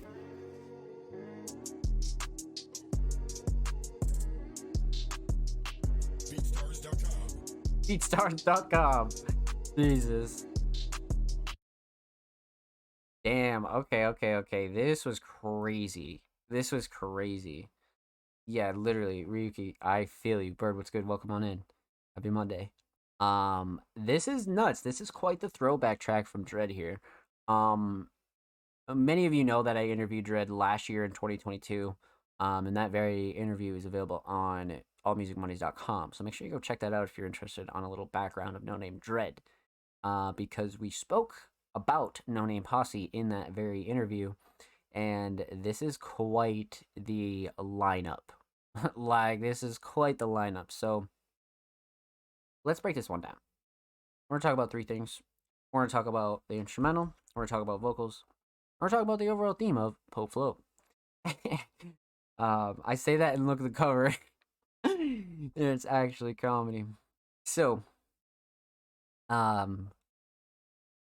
yeah. Sample, sample, sample. The sample is like such a star of this instrumental. I wouldn't say it's a star of the track, but it's definitely a star of the instrumental. This producer absolutely killed it with the sample use on this. The vocal sample was just really chill and not like overused. I feel like it was a good foundation. And then another thing to note is the drum selection. Wow. And then on top of it, everything really knocks for sure. Nothing's clashing too overbearing. And just the structure of everything is very simple and very easy, right? Because when we talk about vocals, which we're about to right now, it's again in one of those styles that we've heard from No Name Posse in older submissions that is like somewhat in a freestyle kind of cipher style, if you will, but it's obviously not. It's very well written and very well delivered, but it's bringing very much cipher vibes, and we've heard a couple of tracks like this from No Name Posse, which just always like makes me think like such a travesty that this a group of artists isn't around working together anymore, because damn, like tracks like this are fucking crazy. You know what I mean? Really, really crazy. So talking about vocals, every single verse on here, again, I think we were talking about Blank Thought submission.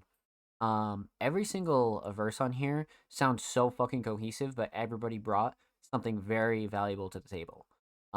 Everybody's verses were different types of aggression and different types of like personality and emotion. But again, they all kept on the same pace and didn't really stray too far from each other, which is one of the only things you want to sometimes it works out if you have somebody like completely different on your track, which I always say. But for the most part, you want some like real cohesive kind of sounding stuff. And I feel like again, this is a group that really took an instrumental like this and stayed in line with each other, but really did their own individual things. And I feel like that's like really like some of the check boxes you want to nail when it comes to, features or cipher styles and things like that. So that's one thing to note here for sure.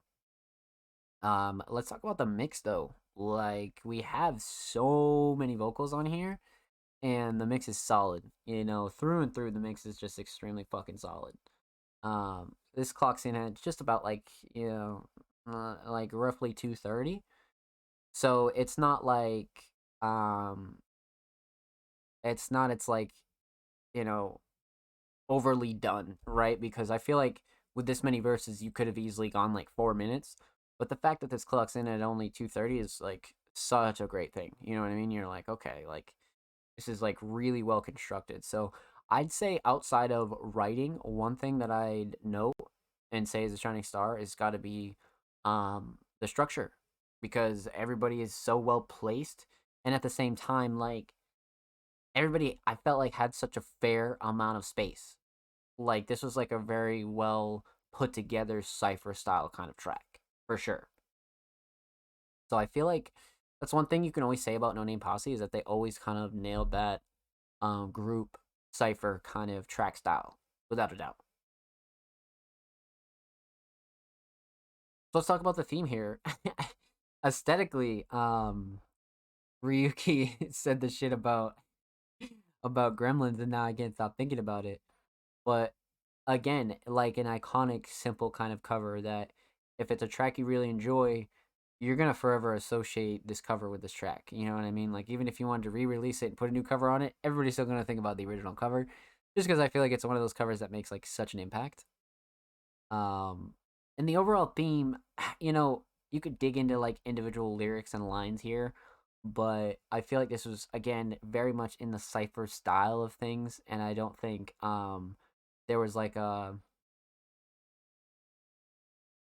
super like underlying theme here that had all like just a bunch of detail. It's just not one of those tracks. It's one of those tracks that really shows off a bunch of lyrical ability as well as delivery and like showing how well a group like No Name Posse can actually make a cohesive track. And this is like a great showcase of it. And we've seen it time and time again, which again, I always say is like, it's a shame that they don't work anymore because it's like, fuck, this is crazy. But it's always really dope to go back and react to these and really get some insight on what Dread was like in some earlier years in their career. So with that said, huge shout out to No Name Dread. Make sure you follow Dread on SoundCloud, and of course, make sure you follow Dread on Twitter at NoNameDread1. They are 7 away from 220. Also a great milestone. Go show them some love. And of course, every artist featured in today's episode and every episode will be linked in the description of the YouTube re-upload. And huge shout out to everybody that has already subbed to the channel. We are approaching 100 subscribers, so make sure you go sub if you haven't already. We upload 2 times a week, exclusive segments, full podcast episodes, exclusive tracks, a whole lot of good stuff is available on the channel, so definitely go check the channel out if you haven't already. And if you enjoy our content, go push us to 100. Alrighty, my friends, let's continue on. So, up next, we got the homie Absol. Absol took like a slight hiatus from the podcast, and they're back with some fucking bangers. Because last week we had a very much unique drill style kind of instrumental from Absol, and this week we have a track titled Bad Juju. And for those of you who don't know Absol, Absol again is one of those producers I will always put in the bracket of producers that are building their brand, right? They're not really necessarily chasing placements and things like that. They're really becoming an artist themselves and really pushing their production to like a new level and really caring about their own platform. And Absol is definitely in that crew. But with that said, they submitted a track titled Bad Juju, and it is unreleased. So premiering right here, right now on Music Mondays, Absol, Bad Juju.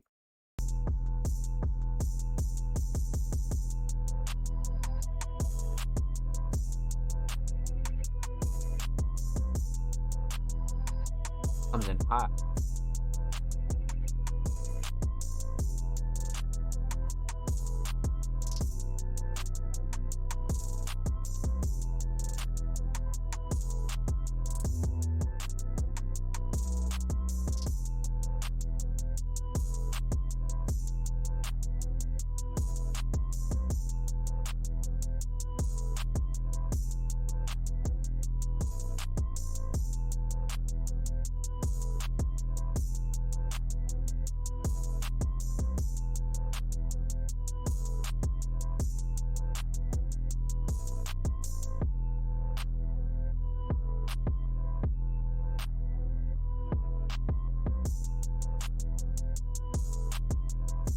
Breakdown is great.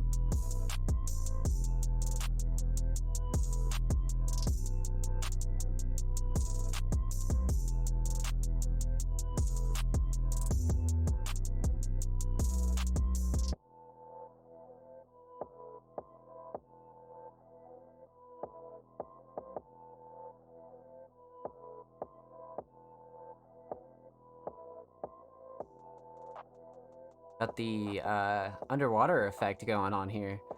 Little radio vibe, eh? Okay. Come back in. Ah, shit. Yeah. Hmm.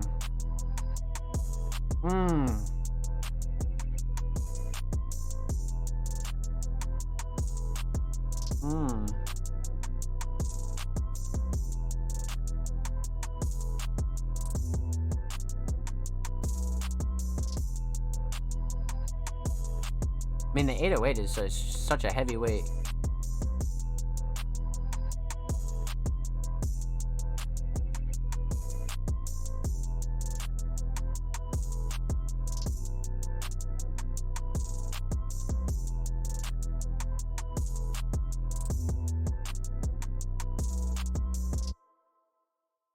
damn, that just fucking comes in hot, leaves hot. You're like, all right, I'm about to kill it. All right, peace. You know what I mean? Like, want to see me do it again type shit.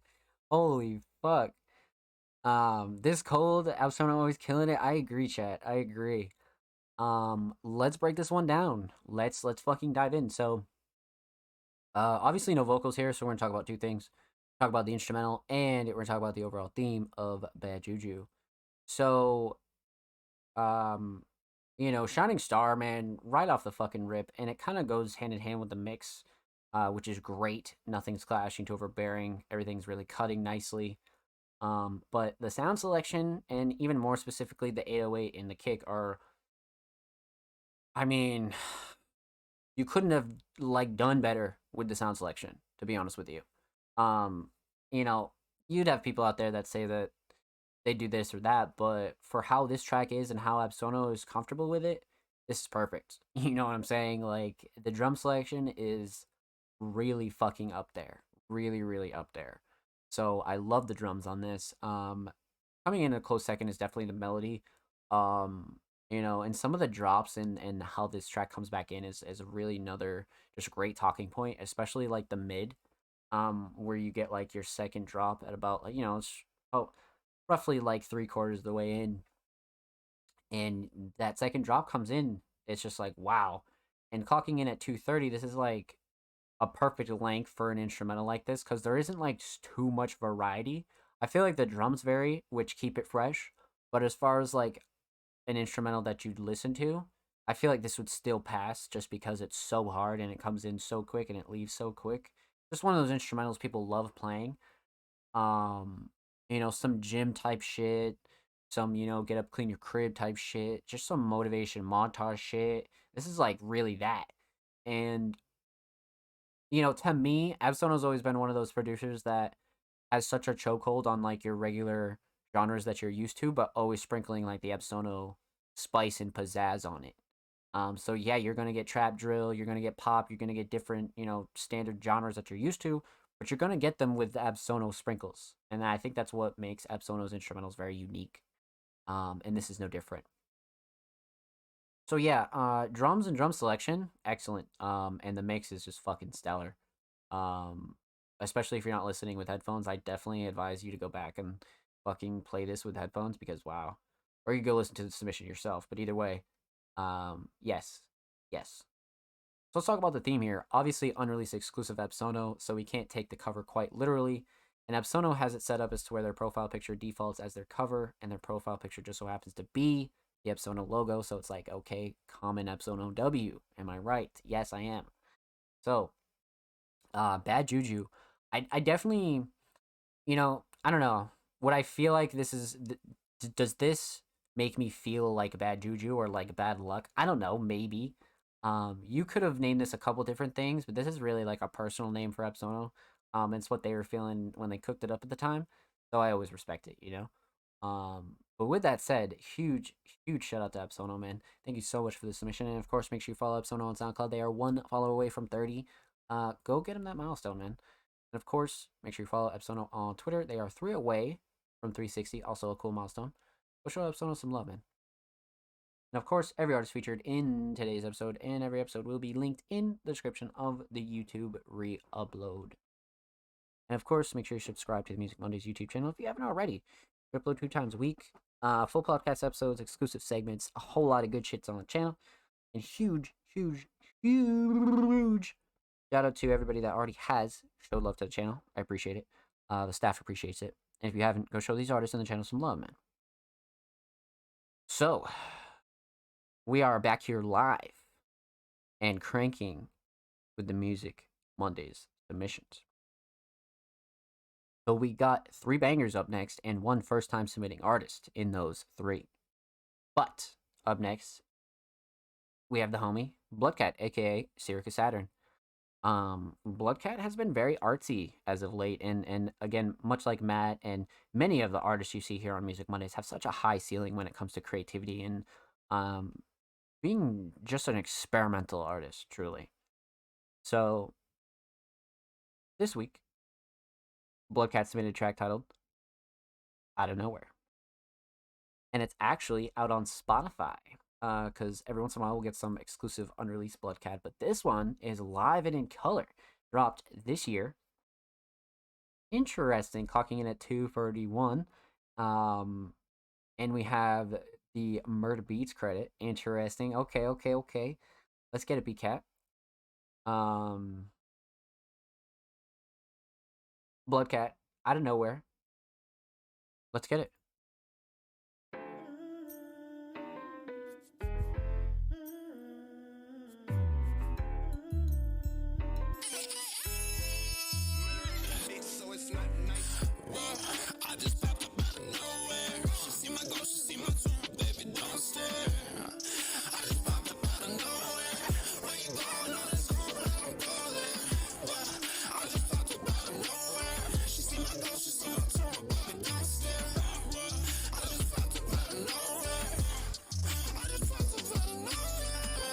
Took her to the Avalon, you took her to the zoo.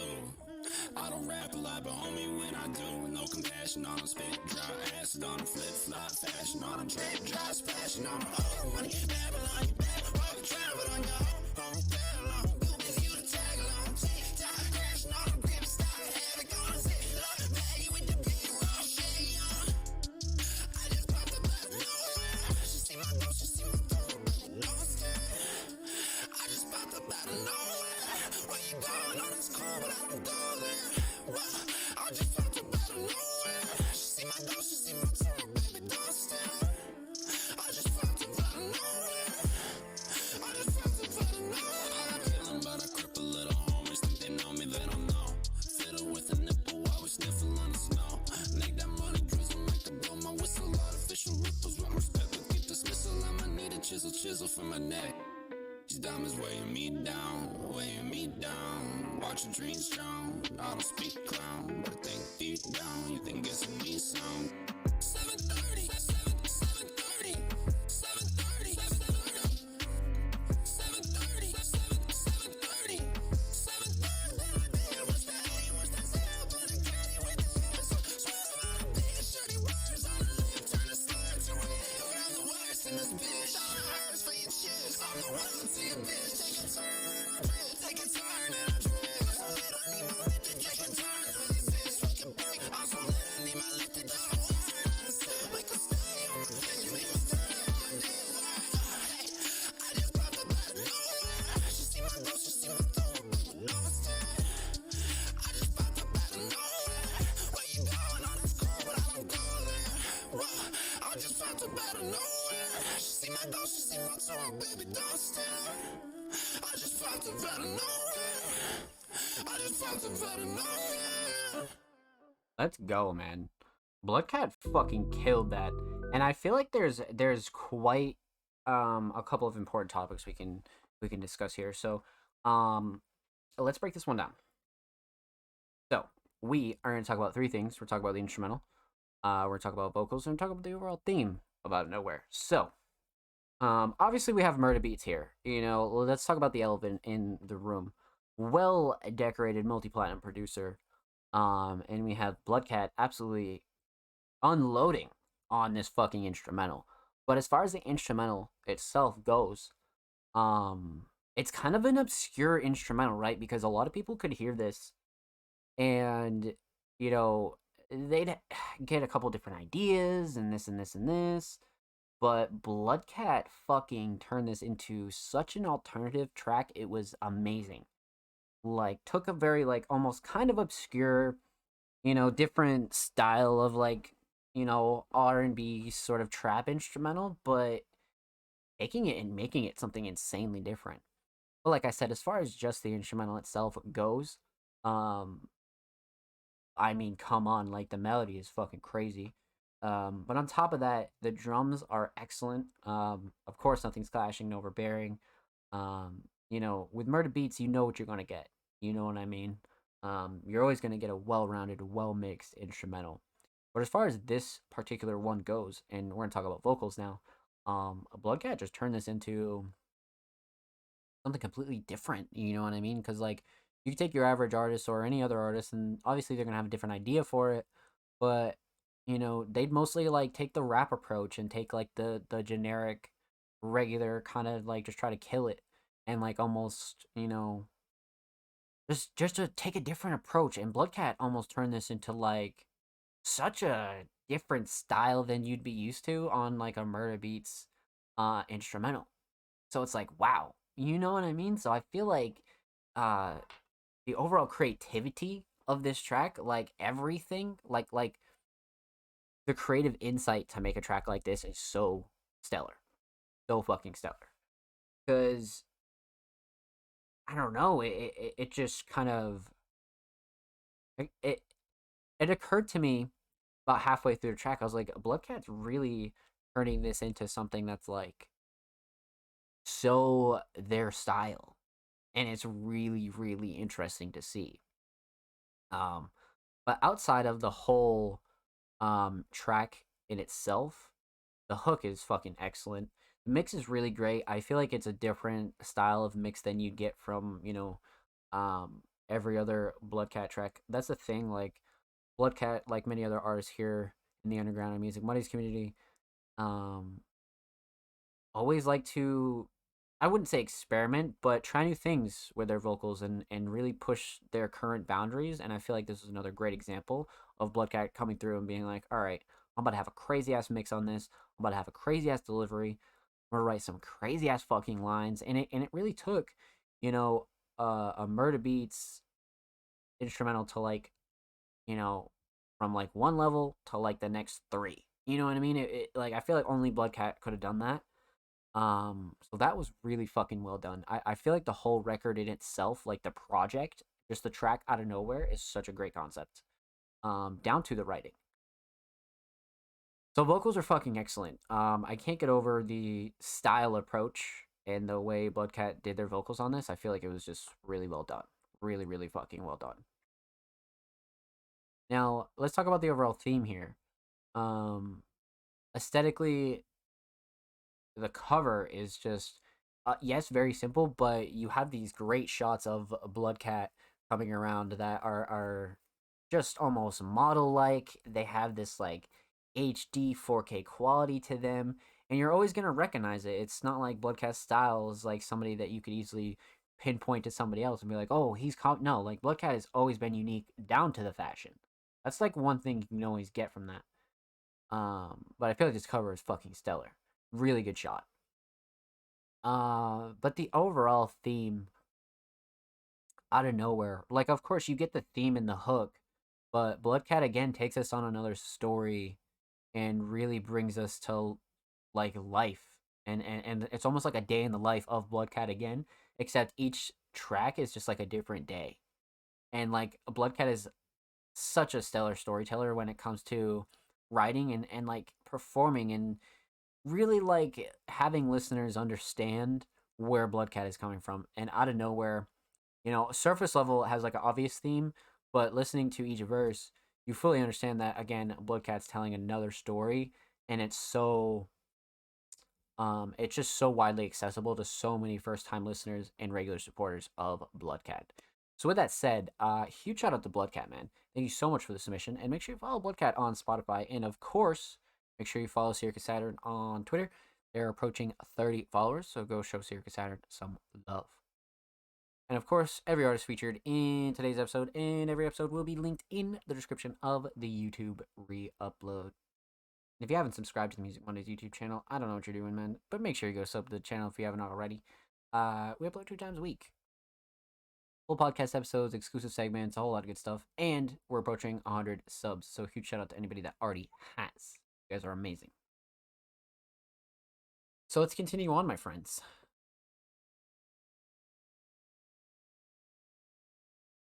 We are well underway to our last few audio submissions.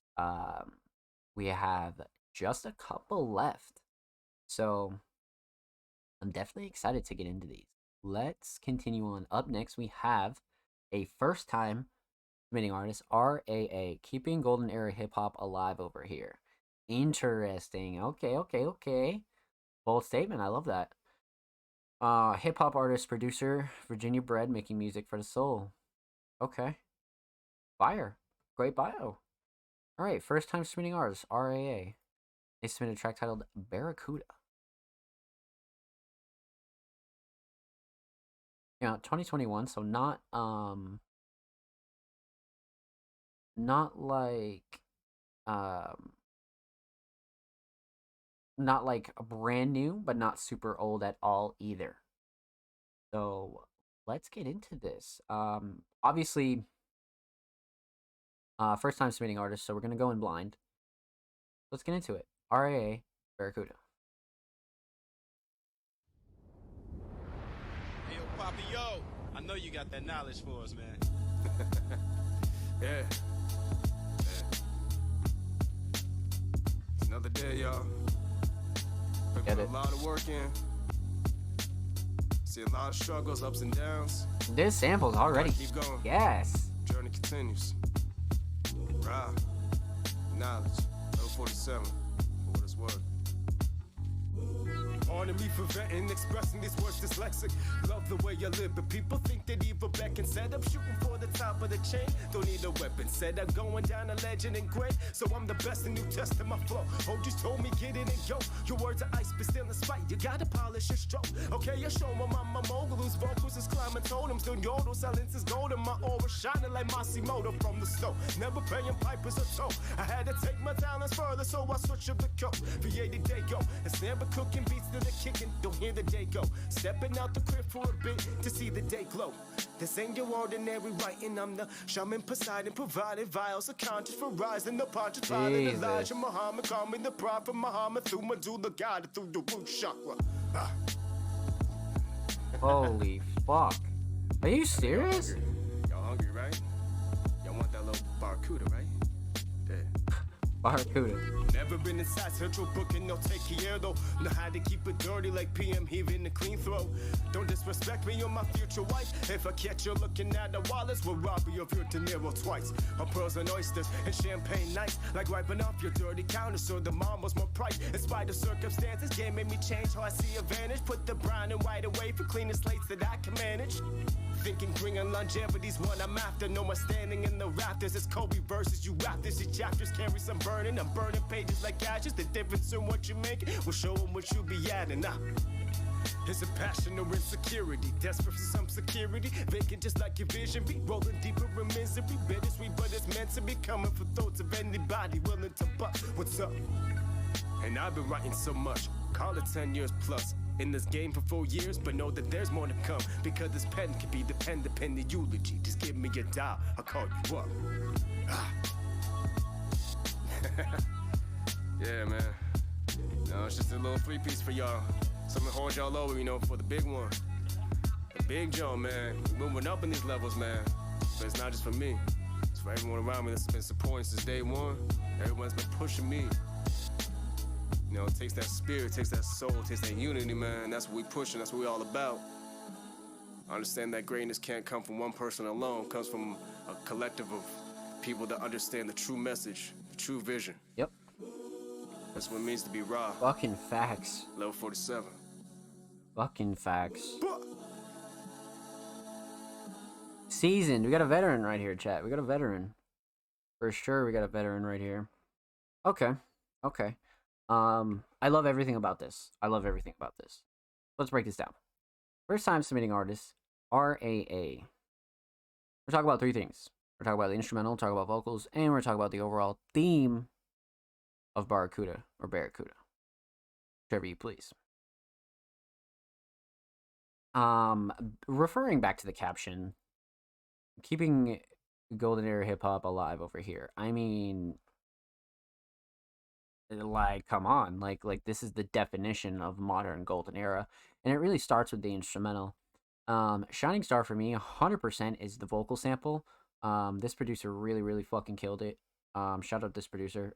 Like, just the pure skill it took to utilize a vocal sample like that and not overdo it is really excellent. And the drums were just as bouncy but like chill. Definitely like excuse me, it definitely was like a modern take on golden era hip hop, like without a doubt it was.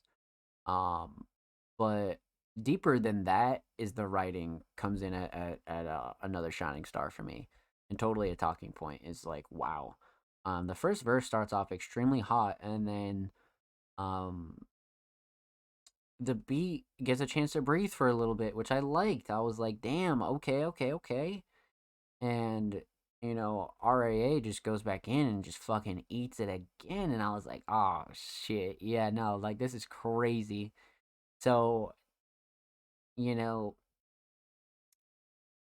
it really just starts with the instrumental. Like it's one of those things where it was such a great foundation for this track. Like the track basically wrote itself. You know what I mean? Like this beat was insane.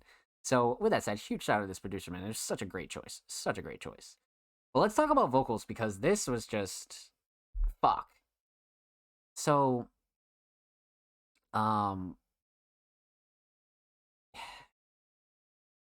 I wanna say the big thing here was writing for me, but there are so many really great aspects of this. Down to the motivational quote at the beginning and the end is just like wow.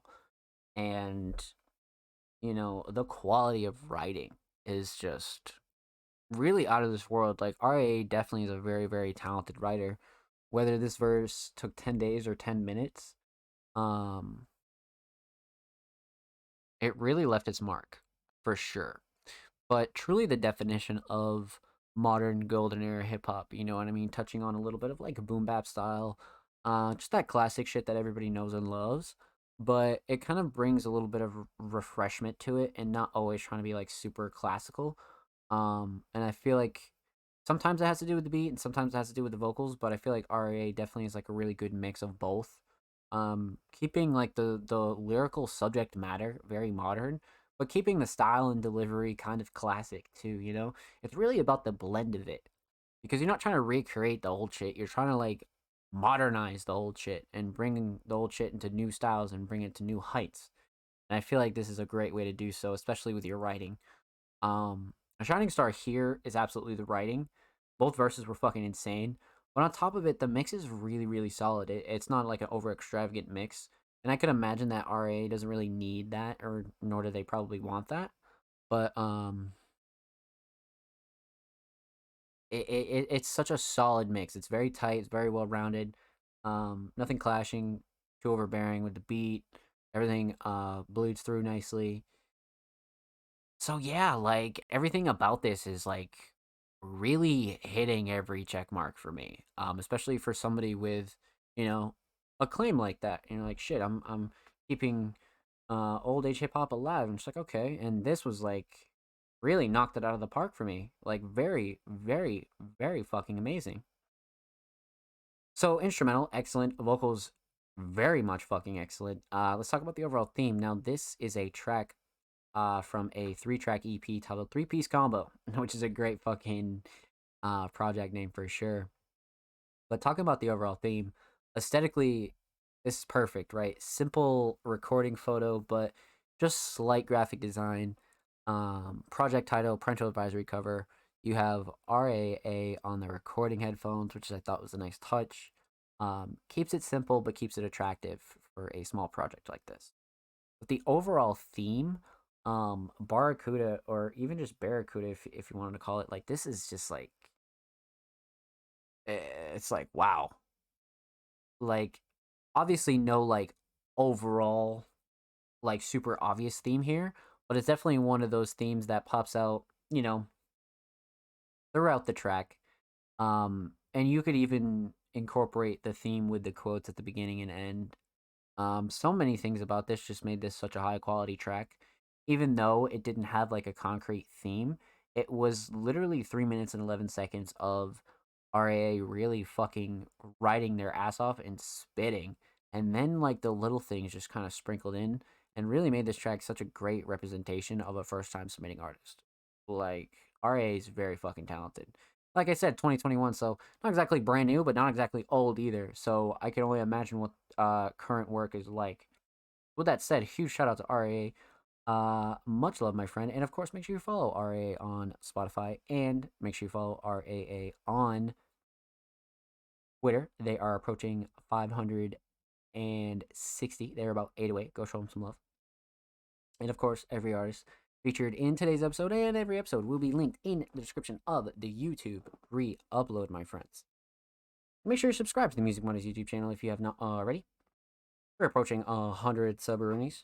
Huge shout out to everybody that already has subbed to the channel. We upload 2 times a week.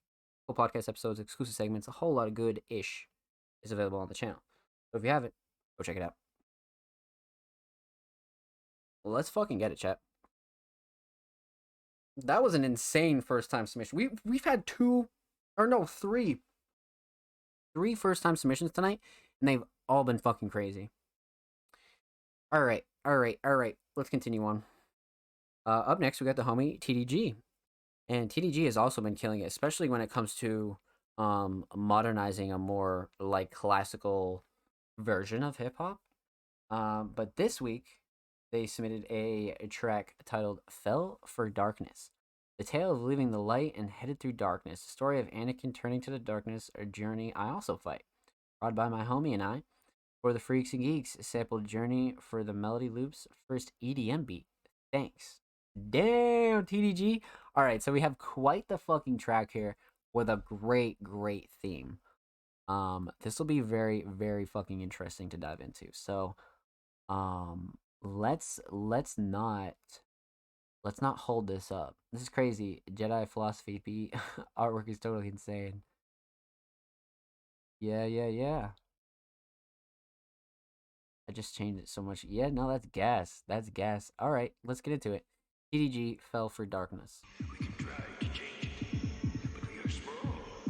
And sometimes we push one way, in the future, another way it goes. Never understood this, did Vader. Saw the future, Vader did. But tried to control it, he did. Anger he felt, and fear led him to the dark side.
Premonitions.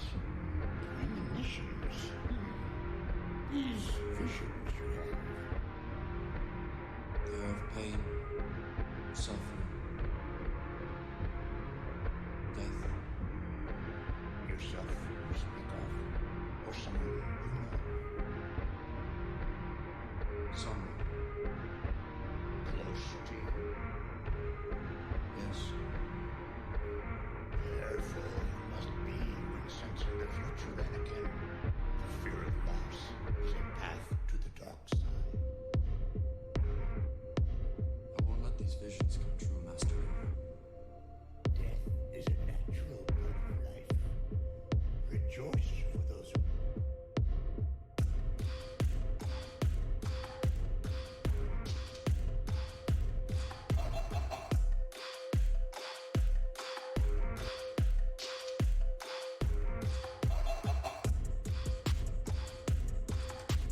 Damn.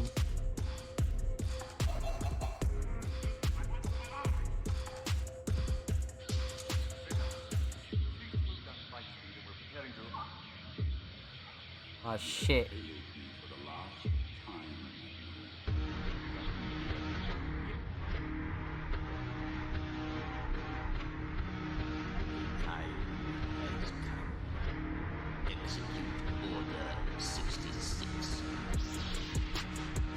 Damn, what the fuck?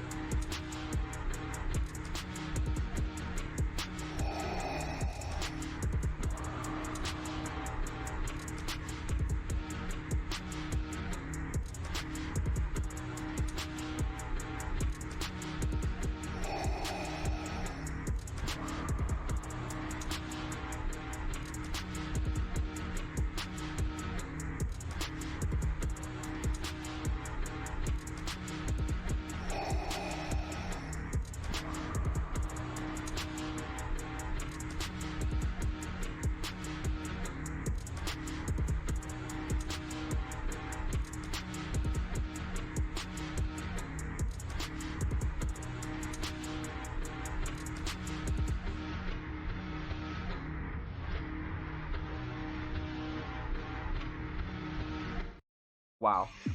Well fucking done, man. That was holy shit.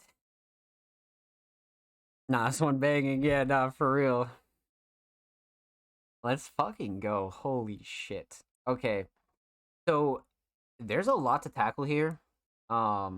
Especially with this being so sample heavy. I feel like there's a lot to really touch on. And that's really, really awesome about this. So let's break this down.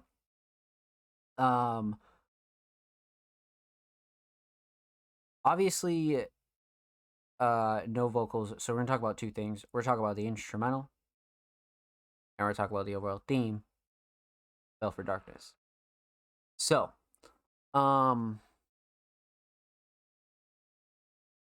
this, like, there is a lot I really enjoy about this. Because, like I said, especially being a producer, like, this is super sample heavy, and I feel like each sample was super well used, like really fucking well used. And referring back to the caption, the tale of leaving light and headed through darkness, the story of Anakin turning in darkness, a journey I also fight.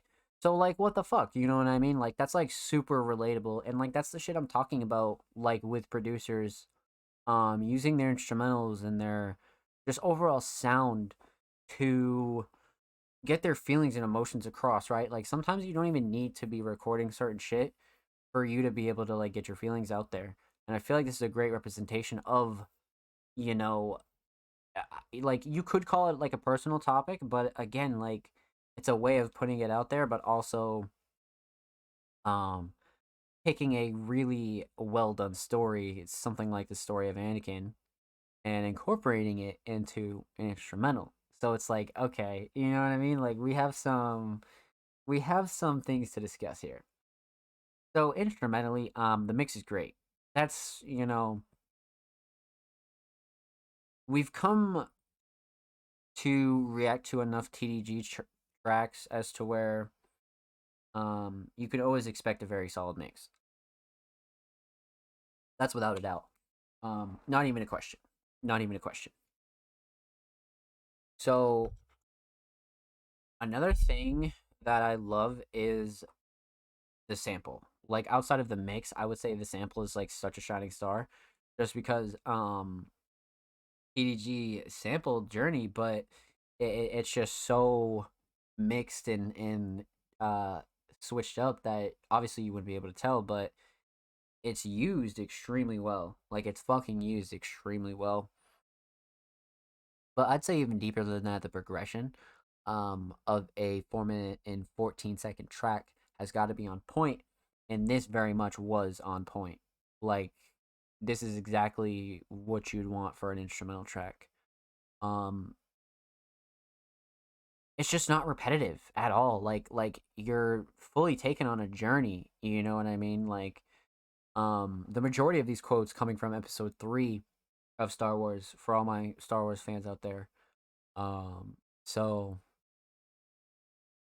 this is like perfect. You know what I mean? Like I don't think this could have been done in like a better way. Like I truly love the layout of not only the instrumental itself, but the way that the samples progress with the instrumental, especially the closer. So yeah, second shining star's got to be the structure there for sure, like without a doubt. So let's talk about the elephant in the room, the overall theme, which is obviously inherently obvious. Like, come on, but more so aesthetically.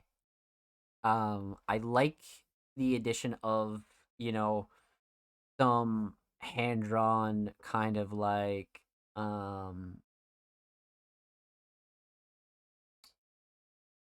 Wars art, you know what I mean? Cuz like you could have like took any kind of like realistic movie stills or like even some other shit, but I feel like using some like hand drawn shit is really fire. Really really fire. And, you know, what better of a picture than dark and light, right? So it's like, okay. Now, for the overall theme, I think we could again refer back to the caption as to where, you know, a journey I also fight. You know what I mean? Like that stuck. It just really stuck out to me because it's like such a great way to say that you relate to something like this and to like lay it out in the way that TDG did, along with his homie. It's like wow, you know what I mean? It's really fucking well done because it's like using Anakin's story and the crazy Star Wars lore that surrounds it as like a reflection of what you're also feeling. And like that's why I love production and that's why, you know, for the people out there that, you know, think cooking beats and instrumentals is just like is just some little shit, you know what I mean? Like you can do really like extravagant shit and really tell any kind of story you want to tell. You know, you really don't need vocals to get your kind of feelings out there, and this is proof of that. You know what I mean? This is true proof of that. So, with that said, huge shout out to TTG, man. This was very, very fucking cool. Like, very fucking cool to experience. Well done, my friend. Make sure you follow TDG on SoundCloud. They're approaching 140. They're about 9 away. And of course, make sure you follow TDG on Twitter. They're literally 9 away from 160 there as well. So I'm gonna need y'all to go show TDG some love, my friends. And of course, every artist featured in today's episode and every episode will be linked in the description of the YouTube re-upload. Make sure you subscribe to the Music Mondays YouTube channel if you have not already. We're approaching the big hundo, so go show us some love on the channel and go show these artists some love, man. Ryuki, Star Trek. Thanks, homie. You're very welcome, my friend. Thank you for your submission. Let's fucking get it, TG. It's Star Trek. That's funny as shit. Lil Olipop actually submitted twice. So of course we already went through their first track. So we'll just skip over that, and if Lil Ollie wants to resubmit next week, that is fine. SLM has a visual here with their homie Anthony, so we'll refer back to that after we go through Offspring Mysterious as well.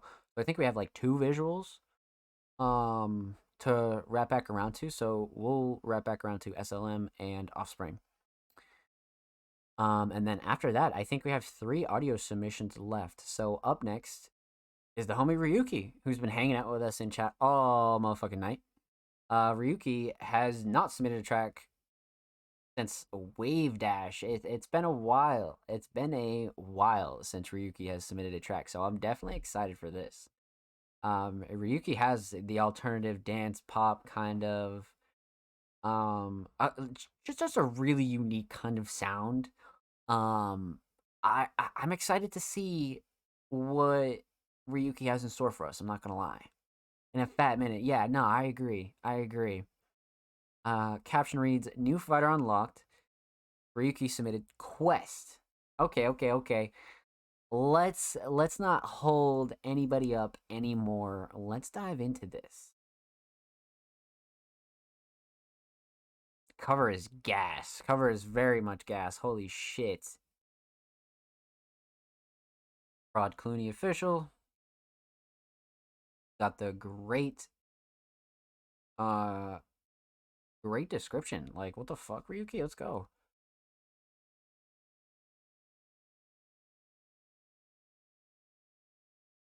Wow, great sound. Everybody showing love. Okay, okay, okay.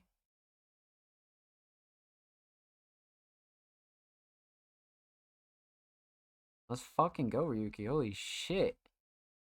We love that. Let's fucking get it. Alright, let's get into it. Ryuki, quest.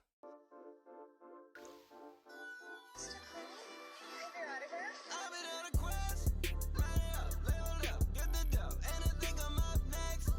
Yeah, and I think I'm up next. Yeah, keep it with four. Got a full party around, you might just get caught. And I be a MVP, I got no award. I'ma do my thing in my digital world. Yeah, so much XP. I've been rocking new vision memory. I've been with my shorty, she look good next to me. Bring it all in, do it virtually. Damn. The stars in the galaxy. Gotta do better than that, need a strategy. I don't do it for myself, I got us to feed. I'ma get up there, living gradually. I've been on a quest, ran it up, level up, get the dough, and I think I'm up next. Yeah, and I think I'm up next. Keep it with four. Got a full party around, you might just get caught. And I be a MVP, I got no award. I'ma do my thing in my digital world. Damn.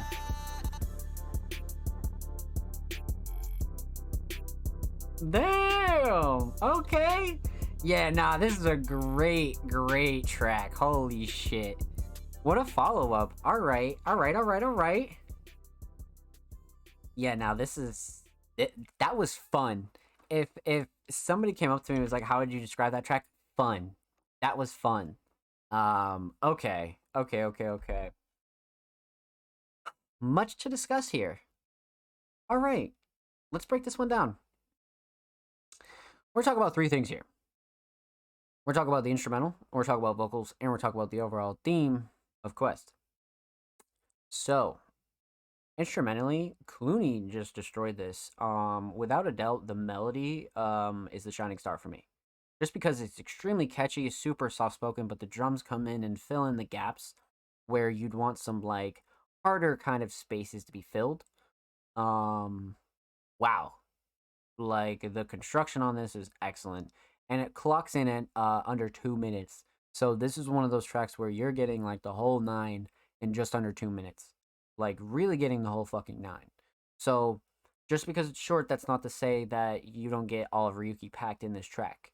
You know, don't be deceived because, wow. But as far as the instrumental goes, like I said, Mel, excellent. And the drums really fill in the gaps that you'd want to be filled in as a listener or as an artist. So really well done. Really, really well done. And I just like the overall choice. I feel like Ryuki has such a knack for these digital kind of dance alternative pop kind of styles. And I feel like it's a great choice. Just really fitting. So instrumental, A1. Let's talk about vocals. Vocals. So Ryuki's mix is fucking excellent. You know, I feel like, you know, I don't even need to tell you that. Like, all the love on here, really tells you that, to be honest with you. Like, the vocals are just fucking excellent. But more deeper than that, nothing's clashing to overbearing. I just like the style of it because it's kind of riding this line of, like, super digital electronic vocals, but, like, still keeping it very much laid back a little bit. So I feel like it's riding a nice line, I'm not gonna lie. So really fucking well done. Like, really, really well done. So the vocal mix is excellent, but more so deeper than that, a real simple theme surrounded by really, like, passionate lyrics. Like, I feel like even deeper than that, like, the delivery and some of the high notes are like, damn, you know what I mean? You're like, oh shit. And again, you know, we have a lot of love shown here, and that's why, you know what I mean? It's really about the little things here. And that's why I say you're getting a lot of Ryuki packed in, you know, sub 2 minutes. You know, in just under 2 minutes, you get, like, a lot of Ryuki. You really do. So, big thing there. But vocals are such a refreshing return because we don't get Ryuki submissions often. So this is a pleasure, you know what I mean? This is a real pleasure to be able to um see what Ryuki's been cooking in the lab, you know? But instrumental very solid, vocals definitely very solid. I think somebody said it best here in the comments. They said I think the freestyle rapping and the beats, yeah, like I mean he could have used like a better word choice, but what I mean by that is it's a real good blend of pop and like true almost freestyle style rap. And I think that's a great fucking blend. And Ryuki always kind of like, you know, was able to spit extremely well, but this one like personifies it and really shows that Ryuki's a very versatile artist when it comes to packing everything in one track, you know what I mean? So definitely checked off all the boxes. Let's talk about the theme here. Um Aesthetically really lives up to the Wave Dash cover as well. We're definitely getting sort of a grasp on the art style of Ryuki and what they really enjoy. And I like the black and white style, but also more deeper than that, like the Quest font and like you know just throwing the parental advisory and throwing Ryuki above it. It's the little things, you know what I mean, that make this one hit. Again, so excellent fucking cover. Um, the overall theme, I mean, like super like obvious. You know what I mean? Like the obvious track title Quest, it's like okay. But deeper than that, like you have an artist really building on this theme of like, you know, going on a quest and taking, you know, people on a quest with them. And there's a lot of like little things that expanded on just, you know, the phrasing and some of the smaller lyrics in here. So it's like, okay, you know what I mean? Like, um, I think in the last couple of weeks we've really touched on that where artists take a really simple phrase, theme, something super small, and just really building upon it, you know what I mean, and breaking it down as well and going deep into something so simple yet so complex. So well fucking done. You know what I mean? Simple track, but if you dig underneath of it all, you totally understand the theme. Definitely one of those. So with that said, huge shout out to Ryuki. Thank you so much for the submission, my friend. Much motherfucking love. And make sure you follow Ryuki on motherfucking SoundCloud. They are literally 10 away from 320. So that's a great milestone. Go show Ryuki some love. And of course, make sure you follow Ryuki online on Twitter. They are 7 away from 160. So make sure you go show Ryuki some love, my friend.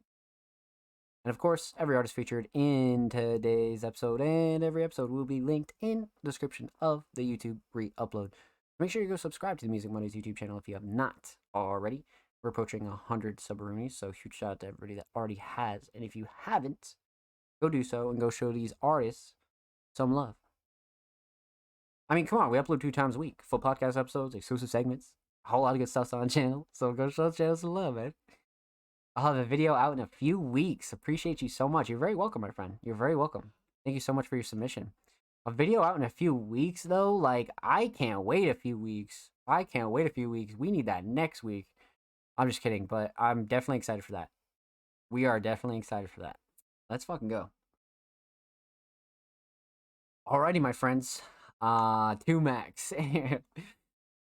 We have 2 submissions left. And actually 2 first-time submitting artists. So let's dive in. Up first, we have Skullflower MP3.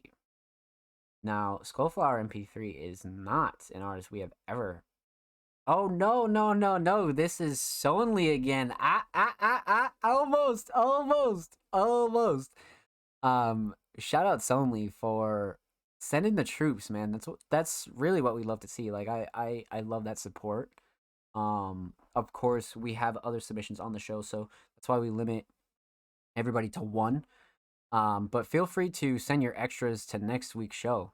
And I love the fact that Sonly just sent the troops out to go promote on shit. You know what I mean? Like that's what I like to see. I almost went and fucking opened that. I almost was like, oh shit, you know what I mean? Okay, so moving on. Shoutouts only. JV, I create some lo-fi original song and remix for K-pop song in this channel. Try to listen for it. Thanks. Electric Thumb. What? Interesting.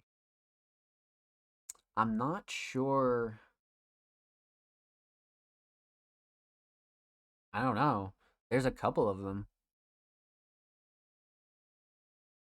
Maybe the one 10 days ago. It New Jeans. Yeah, it's got to be right. Got to be the one 10 days ago.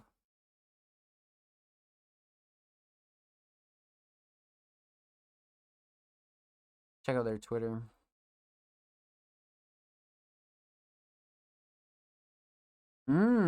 Yeah. That is it. Okay.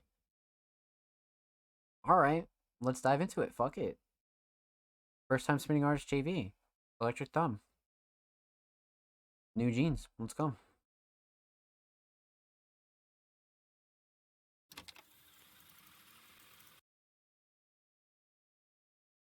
Super up the quality. Let's see. And Luna. This first remix of the year is Ditto by New Jeans. The original song is really emotional, still yet energetic, just like High School Love, craftily perfect with the music video. SoundCloud Electric Thumb. Acapella by New Jeans, composed by New Jeans. Arrangement by okay. But like I'm not like understanding the branding here. We got like 3 different heads going on. So like JV is the one that's submitted. And you know, they're somebody doing something. I create some lo-fi original song and remix K-pop song in this channel. Try to listen for it. So like, are they Electric Thumb? Like, is that what I'm grasping here? Instagram, SoundCloud. What's the SoundCloud link? Nothing. It's a dead link. I think there's a SoundCloud link in here.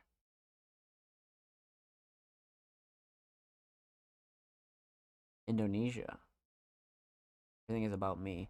Oh, yeah. This is the person we added to SoundCloud Sunday. Yeah. Okay, I remember them now. Yeah. No, the branding just kind of threw me off. So maybe they are Electric Thumb. Okay. I'm understanding now. All right, let's get into it. JV, New Jeans, Ditto, Lo-Fi version.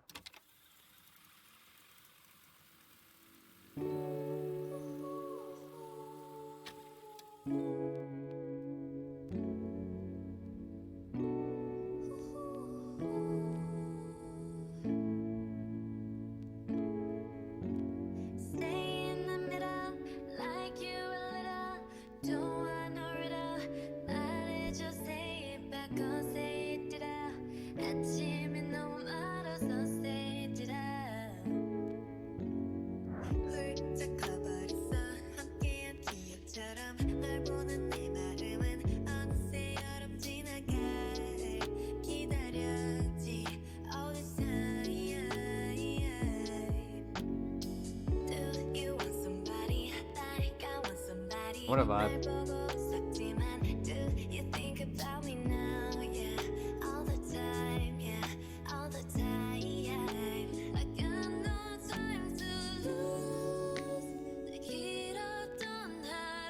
Dude, yes. Hold up, let her cook. Literally.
This is better than the original.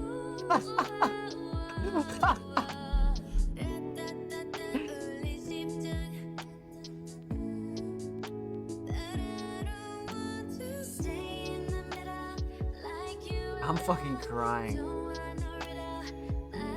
Wow.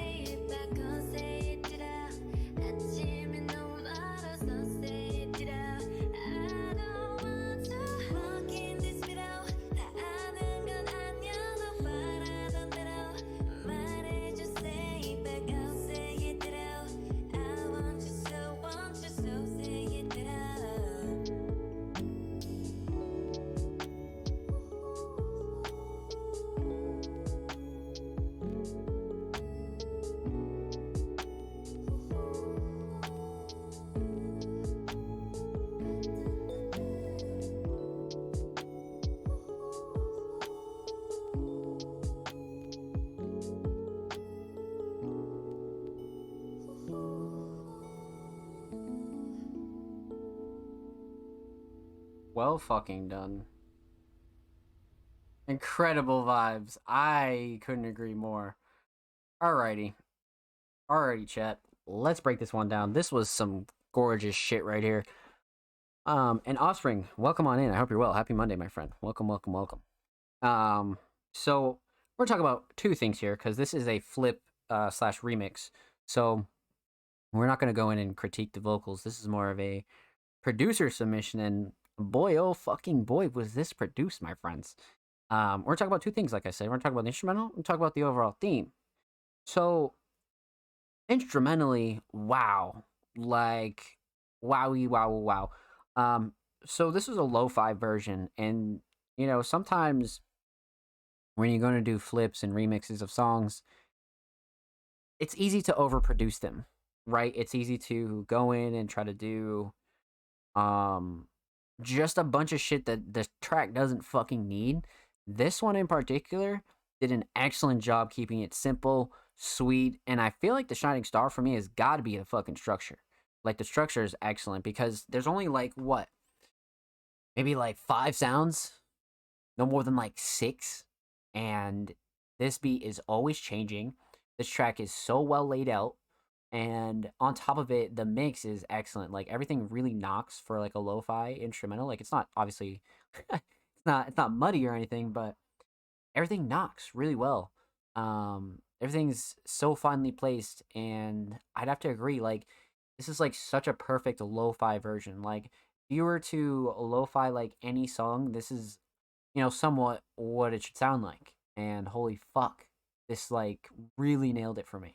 Really nailed it for me, especially for like I said, like approaching lo-fi mixes, because sometimes it can be weird and you get yourself over prodding them, and it's just not good. But this one, excellent, really fucking well done. And even deeper than that, drum selection was good. I didn't feel like anything was clashing to overbearing, especially the vocals. Everything sat really nicely. I've done like 2 Justin Bieber flips and a Halsey flip. And like sometimes doing flips like these in remixes are, you know, they can be iffy. They can be a challenge. And I feel like Electric Thumb and everybody involved did a really good job with this. Like this is like what you'd want a flip slash remix to sound like, to be honest with you. So instrumental, fucking excellent. One of those tracks that proves you don't need a million sounds on a track to really make something stand out, because this was excellent. So let's talk about the theme. Aesthetically, I love the simplicity of the cover, but at the same time, you're getting just a visualizer with it, right? Like, the record spinning is small, but it's such a plus. It's such a plus, you know what I mean? I truly feel like it's such a plus. So aesthetics, this fucking nailed it, for sure. Simplistic, and really, like, keeps up the theme of, like, lo-fi. You know what I mean? It's definitely like a lo-fi style cover as well. As far as the overall theme, Not even lyrically, but just remixing this, like it definitely hit all the check boxes for a lo-fi remix and just a lo-fi track in general. Like I said, literally like 6 sounds in this, and it's like fuck, you know what I mean? Everything is so well spread out, and the track is always evolving. So if any remix was gonna take the cake for like one of the best we've heard on Music Mondays, it's definitely this one. This is one of them for sure. So huge shout out to JV. Thank you so much for the submission. Make sure you go subscribe to Electric Thumb. They are one away from 220, so go show them some love. And of course, make sure you follow JV on Twitter. They are one away from the big hundo, man. One away from the big motherfucking hundo, so go show them some love. And of course, every artist featured in today's episode and every episode will be linked in the description of the YouTube re-upload. And make sure you subscribe to the Music Mondays YouTube channel if you have not already. We're approaching our own big hundo on the Music Mondays YouTube channel, so definitely go show the channel some love. We upload 2 times a week. Full podcast episodes, exclusive segments, a whole lot of good stuff is available on the channel. And huge shout out to everybody that already has. We appreciate you guys. Thank you, thank you, thank you. The ones that comment, like the videos, share the videos. We see you and we appreciate you. And if you haven't, make sure you go do so. Alrighty, chat. No more audio submissions for tonight. We have cleared them all. So that leaves 2 visual submissions. And up next, we got the homie Offspring Mysterious. And like we always say, Offspring is one of the masters of multiple forms of art in the underground. It's always a pleasure to be able to react to new Offspring content, whether it be an instrumental, their artwork, their writing, their visuals, their YouTube edits, their YouTube series, their YouTube shorts. Offspring has been fucking killing it this year already, so I'm definitely excited to get into their submission. Lace them up, it's game time was their caption. Music art, game time. So last week they submitted, I think, their first edition of music art, so now we have another edition of music art that I'm really, really excited for. I know Offspring has been destroying music art, and again, I feel like this is a great spin on like music videos, but also like you like taking them a step further and bringing short stories into them, but also like getting more out of your content. Great fucking description. Songs in their SoundCloud, Instagram, Twitter, Patreon, fan link, website. Excellent description. See, Offspring knows it's good there per usual. We can always expect that. Let's get into this. Offspring Mysterious, music art, game time.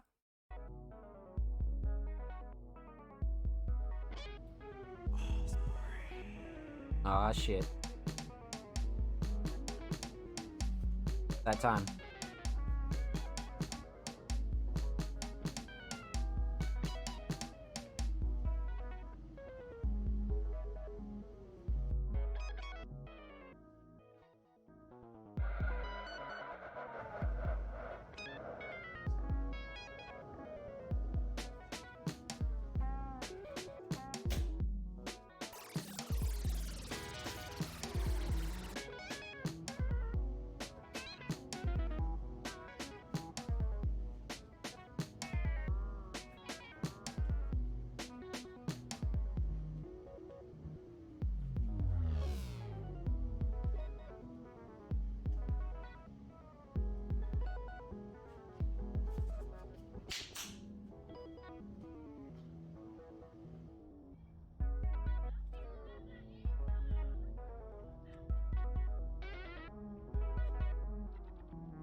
Well fucking done.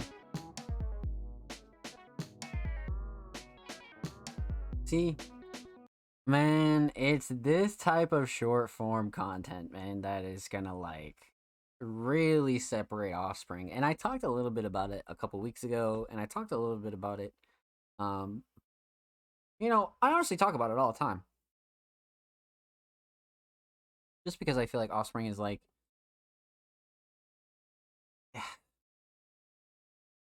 such a great example of somebody really using their resources to their fullest potential. And that's one of the first things I fucking noticed. So let's break this down. We're gonna talk about three things.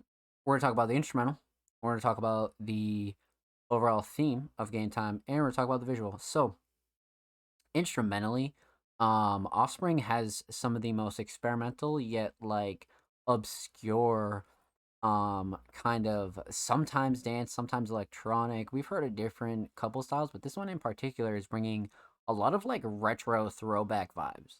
And I feel like the drums contribute to the visual, which we'll talk about in a second, but you could definitely understand why it's called Game Time, like for sure. Um but I would say the Mel is like something that is easily a shining star here. Um Pretty much carries not only the instrumental but the whole visual as well. Like the melody does a lot of justice here. So talking about the theme, much like I said, it kind of reminds me of those old basketball games, like not like NBA or anything, like those like even older ones on like handhelds and like even like arcade type shit. um it reminds me of one of those themes. And you could even go as far as like football or like any sports game. So it brings that retro kind of vibe. And I feel like going into talking about the visual, I feel like that contributed. Like everything is NBA Jam is a great example. Great fucking example. That's a great example of Spring. There you go. Definitely that era of sports games. And I feel like the visual only like benefited from this sound. Like I feel like that's the edge that Offspring has making obscure music, is you can make visuals like this that really explain the thought behind it, and not necessarily like a music video. I mean, of course, like an Offspring music video would be great, but as far as like the visual itself, it's just as long as a music video and it's long as the track, but at the same time, you're getting like a full-fledged story like we always have been. And whether it's short form content like this or it's the long form content where we've seen the 30-minute episodes of Offspring's adventures, like this is, the perfect example of like how far you can make your content stretch if you, get creative, you use your imagination. So that's what's very fucking important to take from this. Like, regardless of whether you're like an enjoyer or you're a supporter, like any artist or creative can take that away from this. Like, they really can. So, with that said, huge, huge shout out to Offspring Mysterious. Thank you so much for the submission, homie. Much, much motherfucking love. Keep doing your thing, my friend. And of course, go sub to Offspring Mysterious on YouTube. They are one away from 100, man. Go show Offspring some love. And of course, make sure you follow Offspring Mysterious on Twitter.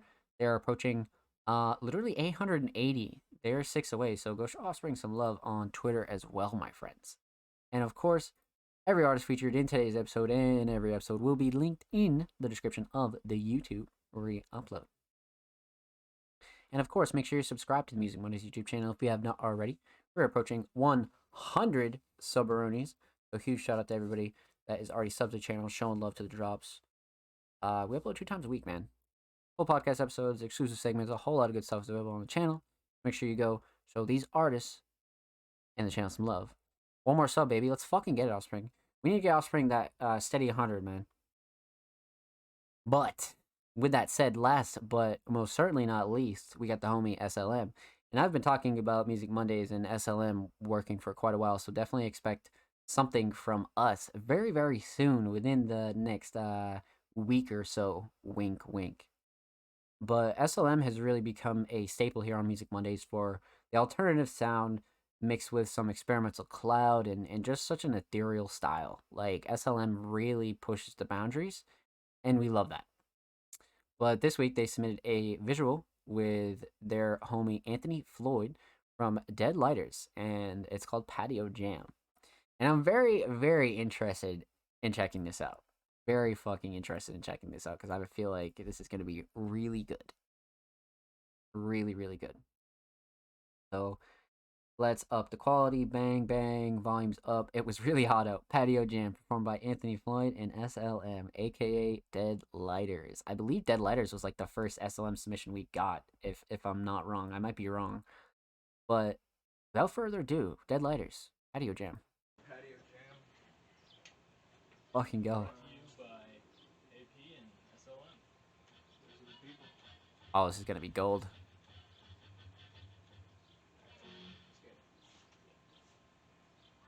I love the edit.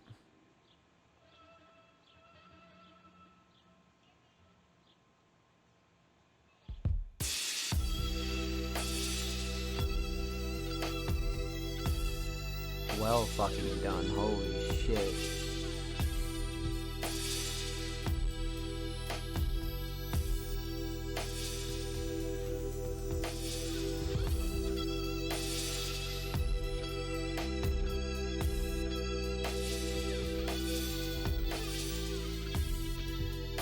Holy fuck.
The fucking vibes in this are unmatched.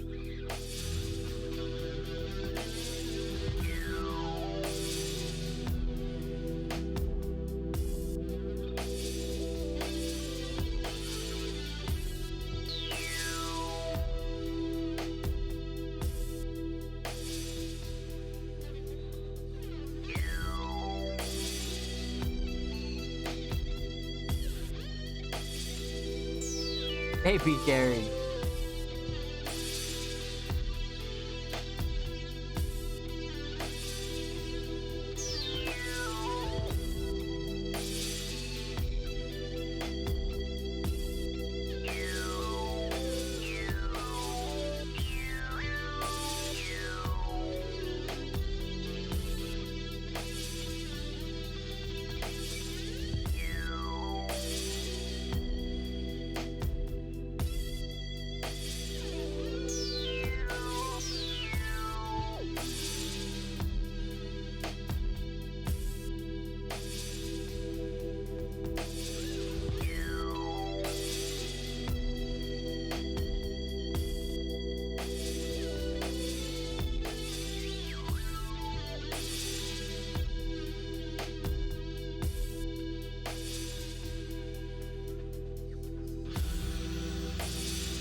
Such a perfect mix.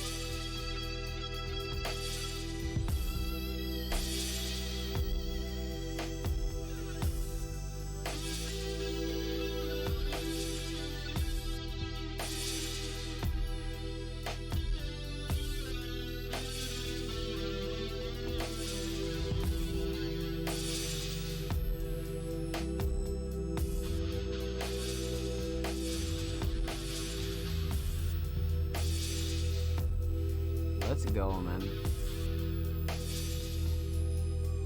The edit is so well done. Like, it's so simple, but so fucking effective, man. The end, bro. Let's go. It was hot out. Yo. Pretty fire. That was absolutely fire. Holy fuck. I love this, man. I really love this. I think, you know, Dead Lighters is absolutely on the other side of, like, more alternative, because SLM's solo work has, like, a different lane, and, these two together are something very fucking special. Very special. I like this duo a lot. Just because they're doubling down on it, right? Like, there are a lot of duos out there that do this type of shit but never do anything with it, right? They never post music, they never do this, they never do that. Like, just this small edit and the fact that this was edited, uploaded, and created already tells me that these two are, like, semi-serious about this, which is fucking sick. You know what I mean? Like, that is really, really awesome. So, let's break this down. We're gonna talk about, let's see. We're going to talk about two things. We're going to talk about the instrumental, and we're going to talk about the visual, because the theme is absolutely obvious. And obviously no vocals. So we're going to talk about the instrumental and the visual. So, man, oh man, oh man.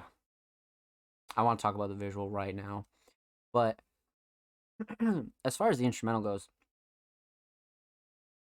we have SLM in chat, and SLM said AP carried, but I feel like these two blend so well as a duo, and this is one of the tracks that really, like, personifies it, right? Because you have Anthony here just really going, like, above and beyond with this guitar, like really letting this fucking guitar shine. But you have SLM on the details, doing the drums and like filling in the gaps. It's like the definition of a collab, and I feel like this is like your staple collab feeling, where you can't really achieve work like this on a solo level. I mean, maybe you can, but songs like this take a longer time. But the fact that there's two minds really going in on this and really making this work really is the reason why it comes out the way it does. But even deeper than that, the mix is fucking great. We have such a wide guitar here, and a guitar with a lot of personality. So I love the fact that the mix is still very tight, but it's not too tight as to where it's, like, over mixed and, like, manufactured, right? And, like, overproduced. It's just one of those instrumentals that leaves in the personality, you know what I mean? It really does.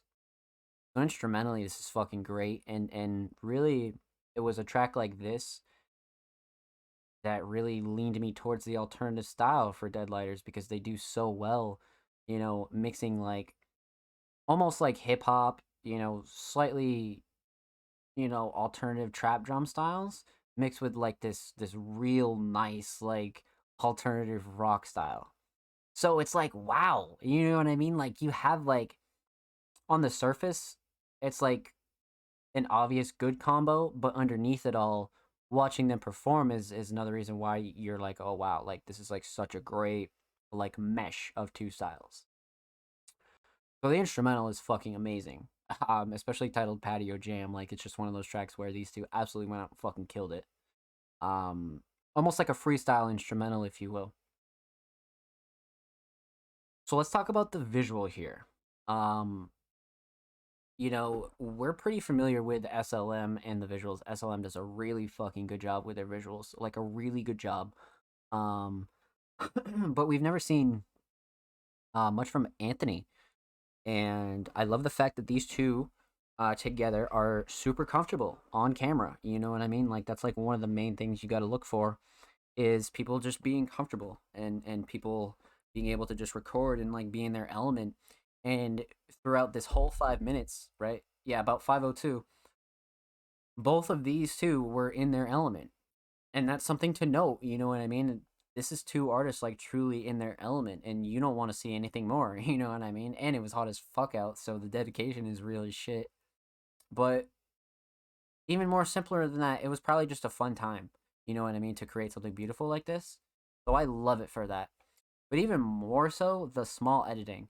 Like the patio jam at the start, APSLM, like the couple graphics, like I would love to see utilized every time now. You know what I mean? Like I love this. I love the fact that they're like pushing slight branding and putting out like sort of duo um media projects like this. I really love that. I really fucking love that.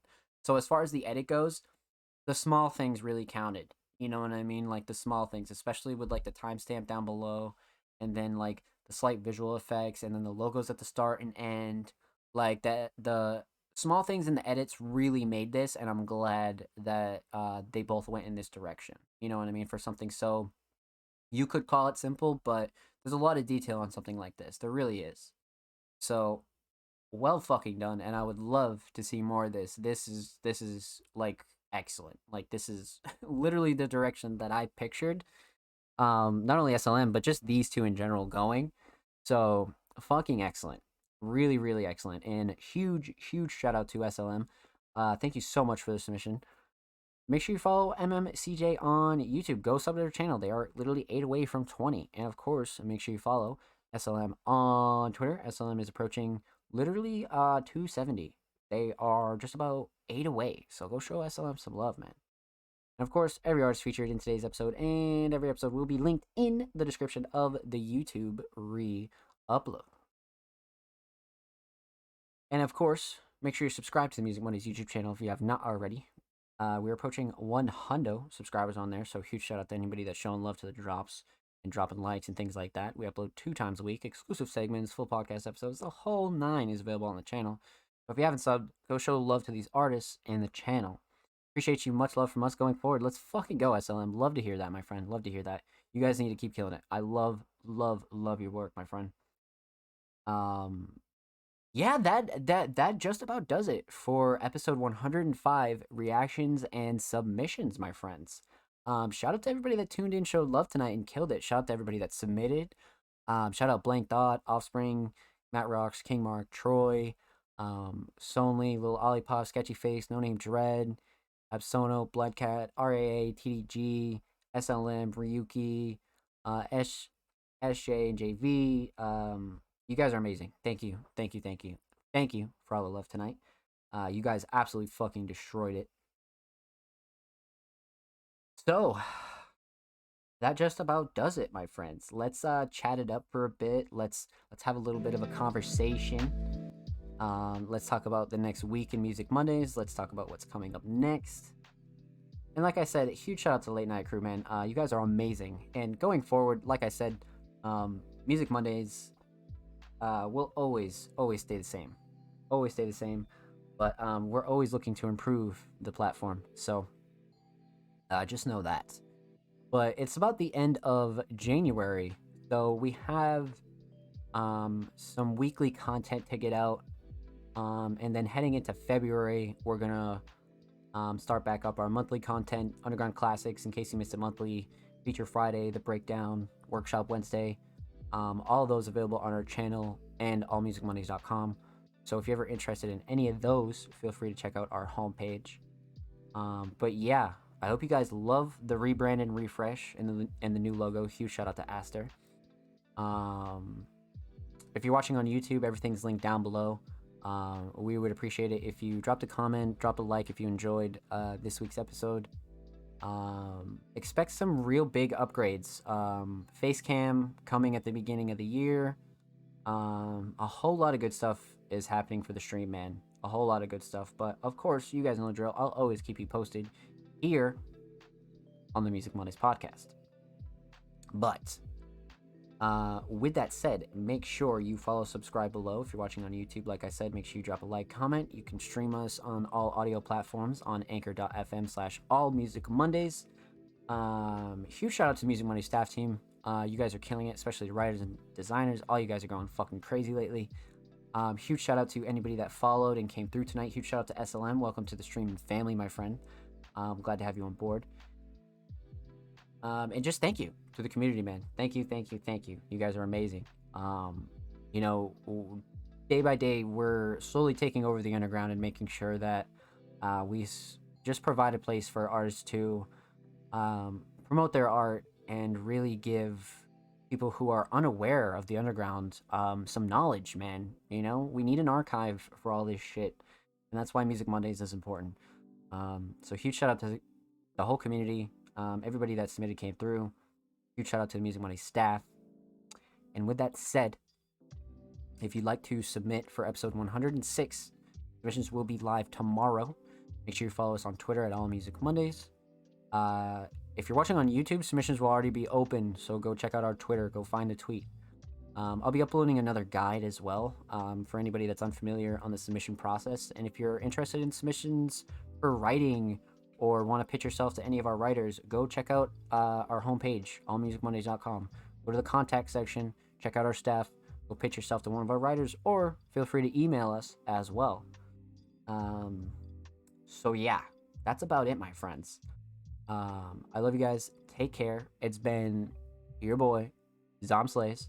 We'll see you guys next week for episode 106. Take care, be safe, and we'll see you next week.